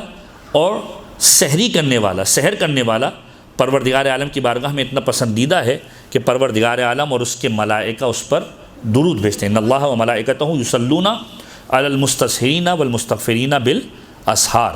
کہ جو سحر کے وقت اٹھتے ہیں اور استغفار کرتے ہیں۔ انہیں ایک اور عمل بتا دیا گیا کہ سحر کے وقت اٹھ کے جہاں آپ سحری کر رہے ہیں وہیں پر خدا کی بارگاہ میں استغفار کریں۔ یہ استغفار وہ عمل ہے کہ جو ماہ مبارک کے شعبان کے اعتبار سے تو بیان ہوتا ہے۔ امام رضا فرماتے ہیں کہ جو شخص ماہ مبارک کے شعبان کے اندر روزانہ 70 مرتبہ استغفار کرتا ہے، پروردگار عالم اس کے گناہوں کو معاف کر دیا کرتا ہے۔ پھر فرمایا کسی نے کہ مولا کس طریقے سے استغفار کریں؟ مولا نے کہا کہ اس انداز سے خدا کی بارگاہ میں کہو استغفر اللہ و اسألہ التوبہ، جو آپ یقیناً سنتے رہتے ہیں۔ اسی طریقے سے ماہ مبارک رمضان کے اندر بھی آپ دیکھیں شب قدر کے اندر جو اعمال بیان کیے جاتے ہیں اس میں سب سے پہلا عمل جو بیان کیا جاتا ہے وہ یہ ہے استغفر اللہ و اتوب الیہ، خدا کی بارگاہ میں استغفار کرو۔ تو استغفار جو وہ اس مہینے کا بہترین عمل ہے۔ تو فرمایا کہ خدا اور اس کے ملائکہ اس پر درود بھیجتے ہیں کہ جو سحری کے وقت اٹھتا ہے اور سحری کے وقت اٹھ کر استغفار کرتا ہے۔ اب یہ دن کی ابتدا ہوئی، انسان نے نماز پڑھی۔ نماز کے بارے میں فرمایا کہ جو اس مہینے کے اندر نماز پڑھتا ہے دیگر مہینوں کے اندر 70 نمازوں کے برابر ثواب ملنے والا ہے۔ جو انسان ایک عمل نیکی کا انجام دیتا ہے دیگر مہینوں کی نسبت 70 کے برابر اس کا ثواب ملتا ہے۔ جو ایک آیت پڑھتا ہے گویا دوسرے مہینے کے اندر پورے قرآن پڑھنے کا ثواب ملتا ہے۔ آپ ذرا غور کیجئے کہ کس طریقے سے ملٹیپلیکیشنز اس ماہ مبارک رمضان کے اعتبار سے بیان کی گئی۔ سو گئے، سونے کا ثواب، سانس لے رہے ہیں، سانس لینے کا ثواب، روزہ گزر گیا، عبادتیں کی، عبادتوں کا ثواب، یہاں تک کہ افطار کا وقت آ گیا۔ اب افطار کے وقت بہت خوبصورت روایت کا جملہ ہے جو امیر کائنات سے پیغمبر خدا نے ارشاد فرمایا کہ مولا متقیان موجود تھے، پیغمبر خدا موجود تھے، افطار کا وقت آیا، اور جب افطار کا وقت آیا تو کھجور کا لقمہ امیر کائنات کے ہاتھ میں بھی تھا اور کھجور کا لقمہ پیغمبر خدا کے ہاتھ میں بھی تھا، اور قریب تھا کہ امیر کائنات اب افطار کر رہے ہوں۔ پیغمبر خدا نے مخاطب کیا، یا علی، اے علی یاد رکھو یہ افطار کا وقت وہ ہے جو خدا کی بارگاہ میں پسندیدہ ہے۔ اب اس کے حوالے سے ہم روایت بھی انشاءاللہ بیان کریں گے اس خطبے کو مکمل کرنے کے بعد، کہ فرمایا افطار کا وقت خدا کی بارگاہ میں پسندیدہ ہے، اور وہ دعا جو خدا کی بارگاہ میں افطار کے وقت مانگی جاتی ہے پروردگار عالم کبھی رد نہیں کیا کرتا۔ تو یہ ٹریڈیشن ائمہ کا ٹریڈیشن ہے جو ائمہ نے ہمیں سکھایا ہے کہ جب ہم اپنے بچوں کو بھی اس کی تعلیم دیں کہ جب ہم روزہ افطار کرنے کے لیے بیٹھیں تو جہاں ساری نعمتیں ان کے سامنے موجود ہوں وہیں پر یہ لقمہ جب اس کے جسم میں جا رہا ہو تو اہل بیت اطہار کی اس ریت کو، اہل بیت اطہار کے اس عمل کو اس کو یاد کروائیں کہ یہ سبب قبولیت ہے، یہ دعاؤں کے قبول ہونے کا باعث ہے کہ جب تم روزہ کھول رہے ہو خدا کی بارگاہ میں دعا کرو۔ اور میں اس چیز کا وٹنس ہوں، بہت سارے لوگوں کو جب یہ عمل بتایا اکثر متوجہ ہوتے ہیں اور یقیناً لوگ عادی ہوتے ہیں، سورہ مبارکہ انا انزلنا کی تلاوت کرتے ہیں، دیگر سوروں کی تلاوت کرتے ہیں، یوں تو قرآن کریم کی ویسے ہی تلاوت کا ثواب ہے، لیکن اس مقام پر جو دعا مانگی جاتی ہے افطار کے وقت پروردگار عالم خاص طور پر قبول کرتا ہے کہ پیغمبر کہتے ہیں یا علی کہ یہ دعا جو افطار کے وقت مانگی جاتی ہے پروردگار عالم کبھی رد نہیں کیا کرتا۔ اب اس کے بعد پیغمبر فرماتے ہیں کہ یہ مہینہ وہ ہے جو برکت و رحمت و مغفرت کے ساتھ آ رہا ہے، افضل ترین مہینہ ہے، اس کے دن افضل ہیں، اس کی راتیں افضل ہیں، اس کی ساعتیں افضل ہیں، اس میں خدا کے تم مہمان ہو، تمہیں صاحب عزت بنا دیا گیا، تمہارے سانسوں کا ثواب پروردگار دینے والا ہے، تمہیں سونے پر عبادت کا ثواب ملنے والا ہے، تمہارے عمل مقبول ہے، تمہاری دعائیں مستجاب ہے۔ پھر فرمایا کہ خدا سے سوال کرو اس مہینے کے اندر سچی نیتوں کے ساتھ، فاسألوا اللہ ربکم بنیات صادقہ، اپنے رب سے پالنے والے سے سوال کرو سچی نیتوں کے ساتھ، وقلوب طاہرہ، پاکیزہ ترین قلوب کے ساتھ مانگو، ان یوفقکم للصیام، ہی کہ وہ تمہیں توفیق دے کہ تم اس مہینے کے اندر روزہ رکھو۔ یعنی آپ غور کیجئے کہ ہے واجب چیز لیکن پیغمبر کے انداز سے شوق دلانے کہ خدا سے توفیق مانگو، یعنی یہاں پر بتایا جا رہا ہے کہ انسان جو عبادتیں انجام دیتا ہے در حقیقت توفیق پروردگار کا محتاج ہوتا ہے، توفیق پروردگار کا محتاج ہوتا ہے۔ جب انسان گناہ کرتا ہے، یہ جملہ آپ اپنے دماغ میں اس انداز سے سمجھنے کی کوشش کیجئے کہ کچھ جملے روایتوں کے اندر ملتے ہیں، اور ماہ مبارک رمضان سے اس کا تعلق اس لیے بھی ہے کہ معصوم کا جملہ ملتا ہے من صامہ وقامہ ایمانا واحتسابا خرج من ذنوبہ کیوم ولدتہ امہ، کہ جو ماہ مبارک رمضان کے اندر روزہ رکھتا ہے، من صامہ وقامہ اس میں قیام کرتا ہے، ایمانا واحتسابا ایمان رکھتے ہوئے اپنا محاسبہ کرتے ہوئے، خرج من ذنوبہ کیوم ولدتہ امہ گناہوں سے ایسے خارج ہو جایا کرتا ہے جیسے ایک نومولود بچہ جب اپنی ماں کے پیٹ سے باہر آتا ہے اس کے ذمے کوئی گناہ نہیں ہوتا۔ جو ماہ مبارک رمضان کو اس انداز سے گزارتا ہے پروردگار عالم اس سے گناہوں سے نکال دیا کرتا ہے۔ بری کر دیا کرتا ہے، نئی زندگی شروع کرتا ہے جیسے ایک نومولود بچہ۔ یہی روایت کربلا کے اعتبار سے ملتی ہے کہ من زار الحسین، جو امام حسین کی زیارت کرے، خرج من ذنوبہ کیوم ولدتہ امہ، کہ اس طریقے سے گناہوں سے خارج ہو جاتا ہے کہ جیسے ایک نومولود بچہ۔ یہی روایت حج کے اعتبار سے ملتی ہے کہ جو شخص حج کو انجام دے، حاجی بن گیا، خرج من ذنوبہ کیوم ولدتہ امہ، ایسے گناہوں سے نکل جایا کرتا ہے جیسے ایک نومولود بچہ۔ اب انسان کیا اس بات پر پورے سال گناہ کرتے رہے کہ میں ماہ مبارک رمضان آئے گا تو اپنے آپ کو پاک و پاکیزہ بنوا لوں گا، یا پورے سال گناہ کرے اور ایک مرتبہ امام حسین کی زیارت کے لے جائے اور کہے کہ اب میں پاک و پاکیزہ ہو گیا، یا زندگی بھر گناہ کرے اور حج کا ویٹ کرے کہ حج بیت اللہ کر کے آؤں گا تو گناہ سے آزاد ہو جاؤں گا؟ نہیں، روایتیں کہتی جب انسان کسی ایسے عمل کو انجام دیتا ہے، خداوند متعال یہ تحفہ دیتا ہے، روزہ رکھ لیا، خدا نے اسے پاک و پاکیزہ کر دیا، زیارت امام حسین کر کے آ گیا، پروردگار عالم نے پاک و پاکیزہ کر دیا، حج کر کے آ گیا، خداوند متعال نے اس کو پاک و پاکیزہ کر دیا۔ لیکن جیسے ہی ایک گناہ اس کی ذات سے سرزد ہوا، پروردگار عالم اس کی توفیقات کو سلب کرنا شروع کر دیتا ہے، اس کی توفیقات سلب ہو جاتی ہے کہ انسان خدا کی بارگاہ میں اگر نماز پڑھنے کے لیے نہ کھڑا ہو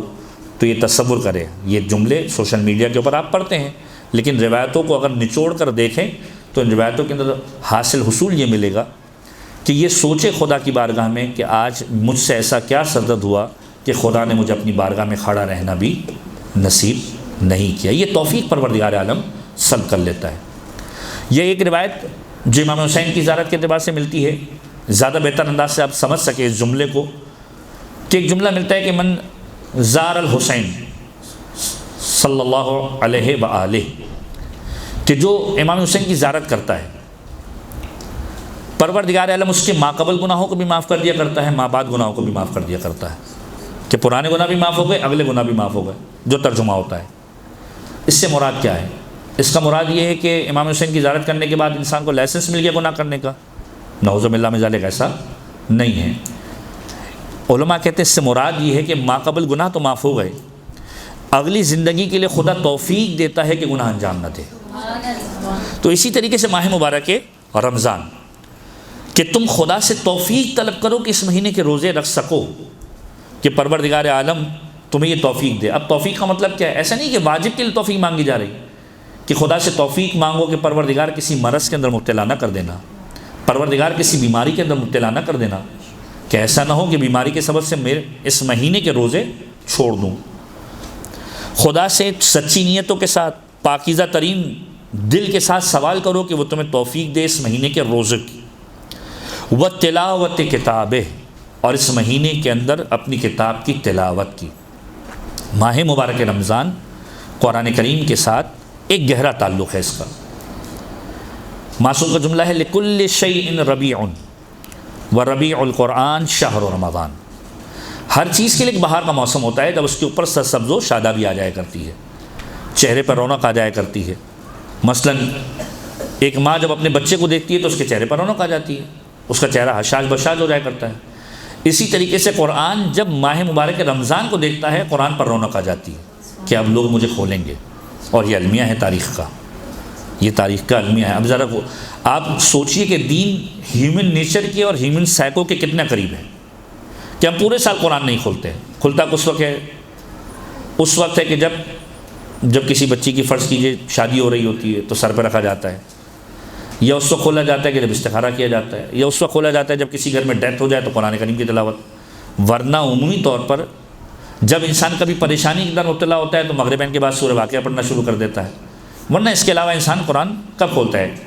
ہم نے دین کے بہت ساری چیزوں کو اپنے مفاد کے لیے رکھا ہوا، جب ضرورت پڑتی ہے یوز کرتے ہیں، اور جب ضرورت نہیں ہوتی اس کا استعمال ختم ہو جاتا ہے۔ یہ المیہ ہے۔ قرآن کو اپنی زندگی کا حصہ بنائیں۔ میں نے پہلے بھی یہاں پر درس کے اندر بیان کیا تھا کہ جس گھر کے اندر تلاوت قرآن ہوتی ہے وہ گھر آسمان والوں پر ایسے جگمگاتا ہے جیسے زمین والوں کے لیے اوپر آسمان پر چمکتا ہوا ستارہ۔ آسمان والے پسند کرتے ہیں اس گھر کو کہ جس گھر کے اندر قرآن کریم کی تلاوت ہوتی ہے۔ تو قرآن کو صرف ماہ مبارک رمضان تک محدود نہیں کرنا، بلکہ اپنی پوری زندگی کے اندر لے کر آنا ہے دیگر مہینوں کے اندر بھی۔ اور اس حوالے سے پوری گفتگو یہاں پر ہوئی تھی جس میں ہم نے قرآن کے مختلف سوروں کے خواص بھی بیان کیے تھے۔ تو ہر شے کی ایک بہار کا موسم ہے، وَرَبِيعُ القرآن شہر رمضان، قرآن کی بہار کا موسم کیا ہے؟ ماہ مبارک رمضان، کہ معصوم فرماتے ہیں کہ اس مہینے کے اندر ایک آیت کا ثواب پروردگار عالم دیگر مہینوں کے اندر گویا قرآن ختم کرنے کے برابر دیتا ہے۔ یہ وہ مہینہ ہے کہ جس کے اندر ایک سورہ گویا پورے قرآن کا ثواب دلا دیا کرتا ہے۔ مختلف روایتیں اس کے اندر بہرحال موجود ہیں۔ تو معصوم فرماتے ہیں کہ پیغمبر فرماتے ہیں کہ تم اس مہینے کے اندر پاکیزہ ترین نیتوں کے ساتھ، پاک دل کے ساتھ خدا سے یہ سوال کرو کہ وہ خدا تمہیں روزے کی توفیق دے، تمہیں تلاوت قرآن کی توفیق دے۔ تلاوت قرآن میں بھی اسٹیپس ہیں۔ پہلے انسان قرآن کریم کی تلاوت کرے، قرآن کریم کے مطالب اور معانی کو پڑھے۔ تیسرا مرحلہ تفہیم قرآن، قرآن کی تلاوت کی۔ بہت سارے لوگ صرف جو ہے وہ قرآن کے ترجمے پر اکتفا کرتے ہیں، جن کو بالکل نہیں آتا بالکل اکتفا کریں، لیکن کوشش کریں کہ قرآن کریم کے لیے عربی کو سیکھیں، کیونکہ عربی لغت اور عربی کے اندر پڑھنے کا ثواب ہے، چاہے وہ دعائیں ہوں، چاہے وہ زیارتیں ہوں، چاہے وہ قرآن کریم ہو۔ ٹرانسلیٹریشن کے اندر بھی اب باقاعدہ طور پر رومن اردو کے اندر اس طریقے سے قرآن کریم کی آیتوں کو لکھ کر انٹرنیٹ کے اوپر بھی اور دیگر چیزوں کے اندر اویلیبل ہے، کہ جس طریقے سے آپ اردو پڑھتے ہیں اسی طریقے سے قرآن کریم کی آیتوں کو پڑھنے کی کوشش کریں۔ اعراب سمجھ میں نہیں آتے، ٹرانسلیٹریشن کے ذریعے سے پڑھیں، رومن اردو کے ذریعے سے پڑھنے کی کوشش کریں۔ قرآن کریم کی عربی پڑھنے کا باقاعدہ طور پر ثواب ہے۔ تو پہلا مرحلہ عربی پڑھنا، دوسرا مرحلہ معانی پڑھنا، تیسرا مرحلہ اس کو سمجھنے کی کوشش کرنا۔ جو ماہ مبارک رمضان کے اندر تفسیر قرآن یا مفاہیم قرآن کے دروس ہوتے ہیں ان کے اندر قرآن کو سمجھنے کی کوشش کرنا، مفاہیم قرآن کو سمجھ کر چوتھا مرحلہ اس پر عمل کرنے کی کوشش کرنا، اور اس کے بعد پانچواں مرحلہ یہ ہے کہ انسان جب قرآن کو پڑھ لے، قرآن کے معنی کو دیکھ لے، اس کے مفہوم کو سمجھ لے، خود عمل کرنے لگے، اب اس کی ذمہ داری ہے کہ دوسرے لوگوں کو بھی دعوت دے، کہ خود قرآن کو سمجھ لیا، اب دوسرے لوگوں کو دعوت دو کہ وہ بھی قرآن کریم کی طرف آئیں اور اس پر عمل کرنے کی کوشش کریں۔ تو پیغمبر فرماتے ہیں کہ اس مہینے کے اندر خدا سے توفیق مانگو، روزے کی، تلاوت قرآن کی۔ اس کے بعد پھر فرمایا فَإِنَّ الشَّقِي، شقی ہے وہ شخص، بدبخت ہے وہ شخص کہ جو اس مہینے کے اندر محروم ہو جائے خدا کی مغفرت سے۔ یہ پیغمبر کا جملہ، فَإِنَّ الشَّقِي مَنْ حَرُمَ غُفْرَانَ اللَّهِ فِي هَذَا الشَّهْرِ الْعَظِيمِ، بدبخت ہے وہ کہ جو اس مہینے میں محروم ہو جائے خدا کی مغفرت سے۔ ایسا ہو ہی نہیں سکتا کہ یہ مہینہ آئے اور انسان مغفرت حاصل نہ کر پائے۔ اب یہاں پر ایک روایت کا جملہ کہ جو ماہ مبارک رمضان کے ذیل کے اندر بہت زیادہ وارد ہوئی ہے، اور وہ روایت یہ ہے کہ پیغمبر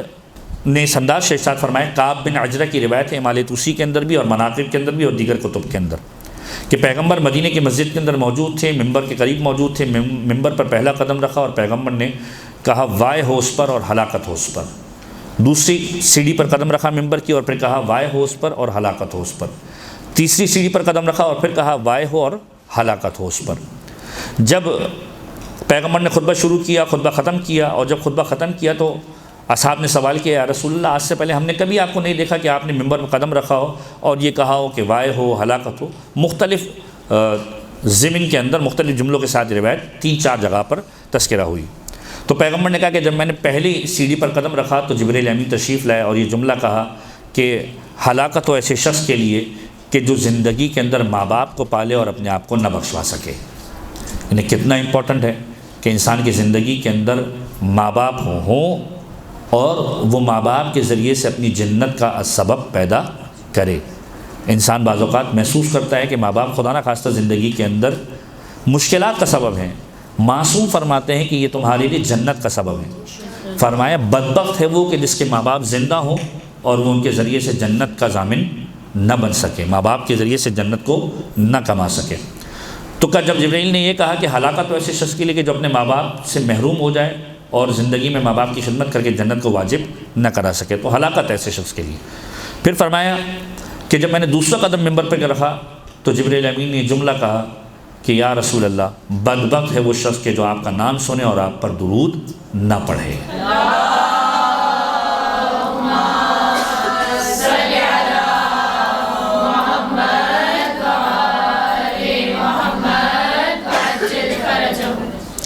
اور اس کے بعد جب تیسرا قدم ممبر پر رکھا تو جبریل امین نے اس انداز سے مخاطب ہو کر کہا کہ یا رسول اللہ،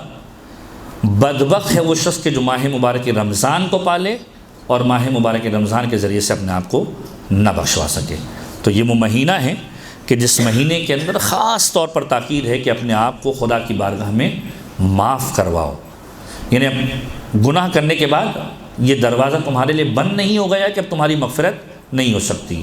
پروردگار عالم قرآن کریم کے اندر سورہ زمر کے اندر ارشاد فرماتا ہے کہ اے وہ لوگ کہ جنہوں نے اپنے نفسوں پر ظلم کیا، تم خدا کی رحمت سے مایوس نہ ہو، کہ جنہوں نے اپنے نفسوں پر ظلم کیا خدا کی رحمت سے مایوس نہ ہو۔ لا تقنطوا من رحمت اللہ فإن اللہ یغفر الذنوب جميعا، کہ خدا کی رحمت سے مایوس نہ ہونا۔ لا تقنطوا من رحمت اللہ فإن اللہ یغفر الذنوب جميعا، خدا تمہارے تمام گناہوں کو معاف کرنے والا ہے۔ تو یہ روایت بہت زیادہ بیان کی جاتی ہے جو تاریخ کے اندر ماہ مبارک رمضان کے ذیل کے اندر آتی ہے کہ جو ماہ مبارک رمضان کو پالے اور اپنے آپ کو نہ بخشوا سکے، پروردگار عالم کی بارگاہ میں بدبخت ہے، اس کے لیے ہلاکت ہے۔ یہاں تک کہ روایت کے جملے اس انداز سے بھی ملتے ہیں کہ معصوم فرماتے ہیں کہ بدبخت ہے وہ شخص کہ جو اپنے آپ کو ماہ رمضان میں نہ بخشوا سکے، اور پھر فرمایا کہ اگر کوئی شخص محروم ہو جائے تو وہ انتظار کرے روز عرفہ کا، کہ روز عرفہ اسے نصیب ہو جائے اور پھر عرفہ کے دن خدا کی بارگاہ میں مغفرت طلب کرے، یا میدان عرفہ کے اندر پہنچ کر خدا کی بارگاہ سے مغفرت طلب کرے۔ تو فرمایا شقی ہے وہ کہ جو محروم ہو جائے اس مہینے کے اندر مغفرت سے۔ اور پھر فرمایا کہ تم اس بھوک و پیاس کے ذریعے سے وَاذْكُرُوا بِجُوعِكُمْ وَعَطَشِكُمْ فِيهِ جُوعَ يَوْمِ الْقِيَامَةِ وَعَطَشًا، کہ تم اس بھوک و پیاس کے ذریعے سے کہ جو روزے کے اندر تمہیں محسوس ہوتی ہے، یاد کرو روز قیامت کی بھوک و پیاس کو، کہ یہ جو تم کچھ گھنٹوں کے لیے بھوک و پیاسے ہو، جب بھوک کو محسوس کرو، جب پیاس کو محسوس کرو، تو اس کے ذریعے سے یاد کرو کہ روز قیامت کے اندر تمہاری کیا کیفیت ہوگی۔ اور پھر فرمایا کہ وَتَصَدَّقُوا عَلَىٰ فُقَرَائِكُمْ وَمَسَاكِينِكُمْ، اس مہینے کے اندر فقراء اور مساکین کے لیے صدقہ کرو۔ ایک بہترین عمل ہے ہر مہینے کے اعتبار سے، اور خصوصیت کے ساتھ رجب، شعبان اور رمضان۔ کہ جب معصوم سے سوال کیا گیا غالباً 8ویں امام کی روایت کہ ماہ مبارک شعبان کا بہترین عمل کیا ہے، تو امام نے 3 چیزوں کی بات کی۔ پہلا فرمایا روزہ رکھنا، دوسرا فرمایا استغفار کرنا، اور پھر تیسرا فرمایا اس مہینے کے اندر صدقہ دینا۔ ماہ مبارک رمضان کے اندر بھی یہی بات ائمہ کی روایتوں کے اندر ملتی ہے، اور رمضان کے اندر لوگ زیادہ آمادہ ہوتے ہیں۔ آپ دیکھتے ہیں کہ مختلف راشن پروجیکٹس چل رہے ہوتے ہیں، مختلف ایڈس چل رہی ہوتی ہیں کہ جو لوگوں کو امداد فراہم کر رہی ہوتی ہیں، تو ایک خاص ماحول ہوتا ہے ماہ مبارک رمضان کا۔ تو پیغمبر فرماتے ہیں وَتَصَدَّقُوا عَلَىٰ فُقَرَائِكُمْ وَمَسَاكِينِكُمْ، تمہارے درمیان میں تمہارے قرب و جوار کے اندر جو فقراء اور مساکین ہوں ان کو صدقہ دو، یعنی ان کے ساتھ نیکی کرو۔ وَوَقِّرُوا كِبَارَكُمْ، اور توقیر کرو اپنے بزرگوں کی، احترام کرو اپنے بزرگوں کا۔ وَارْحَمُوا صِغَارَكُمْ، رحم کرو اپنے چھوٹوں پر۔ وَصِلُوا أَرْحَامَكُمْ، اور اپنے رشتہ داروں کے ساتھ صلہ رحم کرو۔ یہ امپورٹنٹ ترین نقطہ ہے آج کے معاشرے کا، نہ فقط ماہ مبارک رمضان کے اعتبار سے بلکہ دیگر روایتوں کے اندر جملہ ملتا ہے کہ انسان صلہ رحم کو اپنا شعار بنائے۔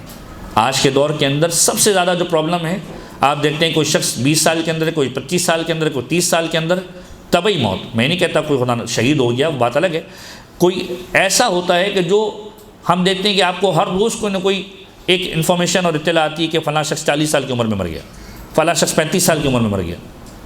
وجہ کیا ہوتی ہے؟ دیگر لوازمات اپنی جانب ہوں گے، بیماری اپنی جانب ہوگی،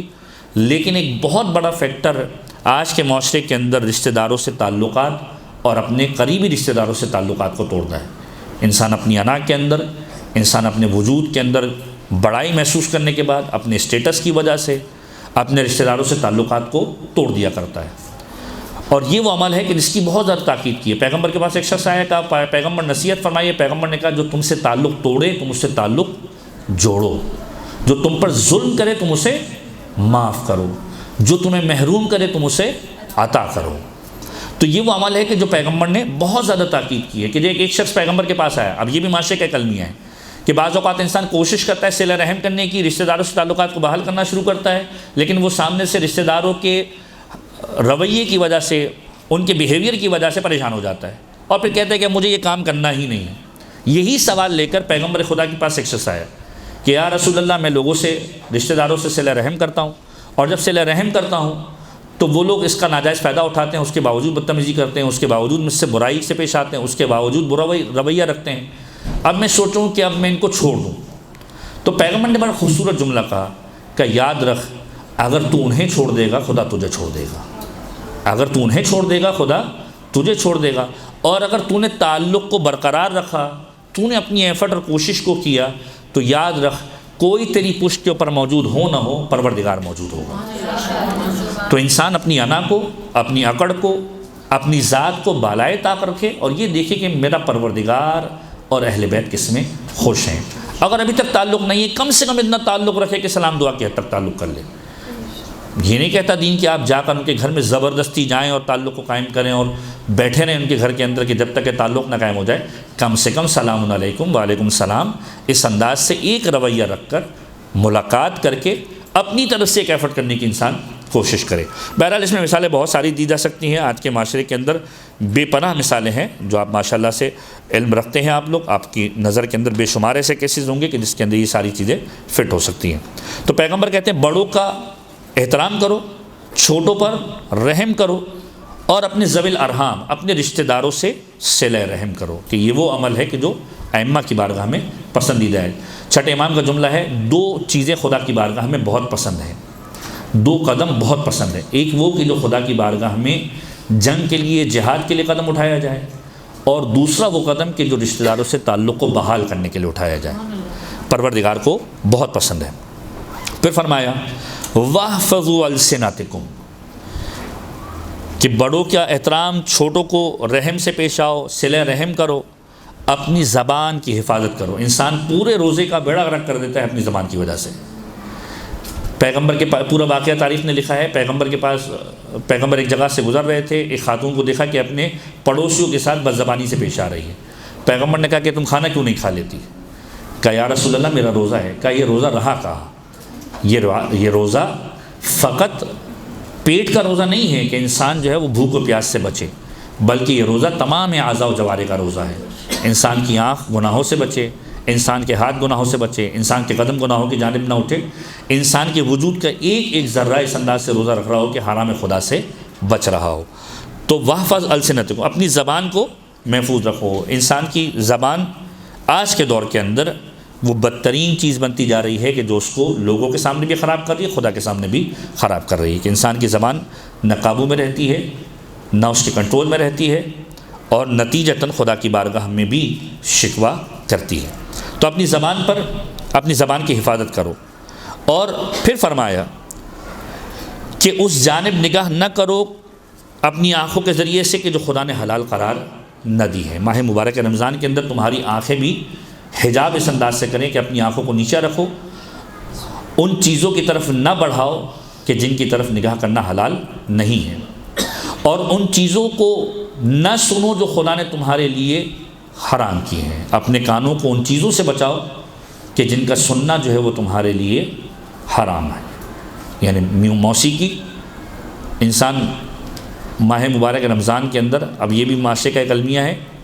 کہ پورے سال گانے سنتا ہے اور پھر اس مہینے کے اندر آ کر قرآن لگا لیتا ہے۔ ان گاڑیوں کے اندر، جن گاڑیوں کے اندر باقاعدہ طور پر بڑی بڑی آوازوں کے ساتھ جو ہے وہ پورے سال گانے چل رہے ہوتے ہیں، ماہ مبارک رمضان میں قرآن کریم آ جاتا ہے، پھر ماہ مبارک محرم میں نوحے آ جاتے ہیں، رجب شعبان میں قصیدے آ جاتے ہیں۔ تو بقیہ جتنے مہینے بچ گئے ان مہینوں کے اندر شریعت نے کسی قسم کی کوئی ریلیکسیشن نہیں دی ہے کہ آپ کو گانے سننے یا قوالی سننے یا دیگر چیزوں کی سننے کی اتھارٹی مل گئی۔ اگر اہل بیت کے چاہنے اور ماننے والے ہیں تو یہ قرآن کریم، یہ قصیدے، یہ مجلسیں اور یہ نوحے پورے سال پھر آپ کی گاڑی میں ہونے چاہیے اور آپ کے گھروں کے اندر بھی ہونے چاہیے۔ تو پیغمبر اس خطبے کے اندر ارشاد فرما رہے کہ نہ نظریں اٹھاؤ حرام خدا کی طرف، نہ تمہارے کان کسی حرام خدا کو سنیں۔ اور پھر فرمایا کہ یاد رکھو یتیموں کے اعتبار سے خاص خیال رکھنا، تمہارے پاس کوئی یتیم آئے تو خالی ہاتھ نہ جائے، اس سے مہربانی سے پیش آنا۔ اور پھر خدا کی بارگاہ میں اپنے ذنوب کی، اپنے گناہوں کی توبہ کرو۔ اب پیغمبر اس خطبے کے اندر اس انداز سے متوجہ کر رہے ہیں کہ اس مہینے کے اندر تم خدا کی بارگاہ میں اس انداز سے توبہ کرو کہ وَارْفَعُوا إِلَيْهِ أَيْدِيكُمْ بِالدُّعَاءِ فِي أَوْقَاتِ صَلَاتِكُمْ، اپنے ہاتھوں کو نماز کے اوقات کے وقت اس کی بارگاہ میں دعا کے لیے بلند کرو۔ کیوں؟ جیسا کہ میں نے بیان کیا، افطار کا وقت، اسی لیے کہ ہر نماز کا وقت، فرمایا فَإِنَّهَا أَفْضَلُ السَّاعَاتِ، کہ نماز کا وقت وہ بہترین اور فضیلت والا وقت ہوا کرتا ہے، يَنظُرُ اللَّهُ عَزَّ وَجَلَّ، پروردگار دیکھا کرتا ہے اس لہجے کے اندر، فیہا بالرحمت علی عبادہ، رحمت کے ساتھ اپنے بندوں کی جانب دیکھا کرتا ہے۔ تو جب نماز کا وقت آئے تو پروردگار عالم کی بارگاہ میں دعاؤں کے لیے ہاتھ اٹھاؤ، یجیبہم، خدا جواب دیتا ہے، اذا ناجوہ، جب تم اس سے مناجات کرتے ہو، اذا نادوہ، جب تم اس سے ندا دیتے ہو، اس سے پکارتے ہو، ویستجیب لہم اذا دعوہ، اور وہ جواب دیتا ہے کہ جب تم اسے پکارتے ہو۔ تو یہ مہینہ وہ مہینہ ہے کہ جس مہینے کے اندر پروردگار چاہتا ہے کہ تم اس کے قریب آؤ۔ اے لوگو، تمہارے نفس تمہارے اعمال کے ساتھ خدا کی بارگاہ میں پہنچیں گے، تو اس نفس کو استغفار کے ساتھ خدا کی بارگاہ میں پہنچاؤ، اور یاد رکھو چھوٹا سا بھی اگر کرو تو خدا کی بارگاہ میں ضرور کرو، اور خدا کی بارگاہ میں طویل سجدے کرو۔ یاد رکھو پروردگار عالم نے اس انداز سے ذکر کیا ہے اور اپنی عزت کی قسم کھائی ہے کہ وہ نماز پڑھنے والوں پر، سجدہ کرنے والوں پر عذاب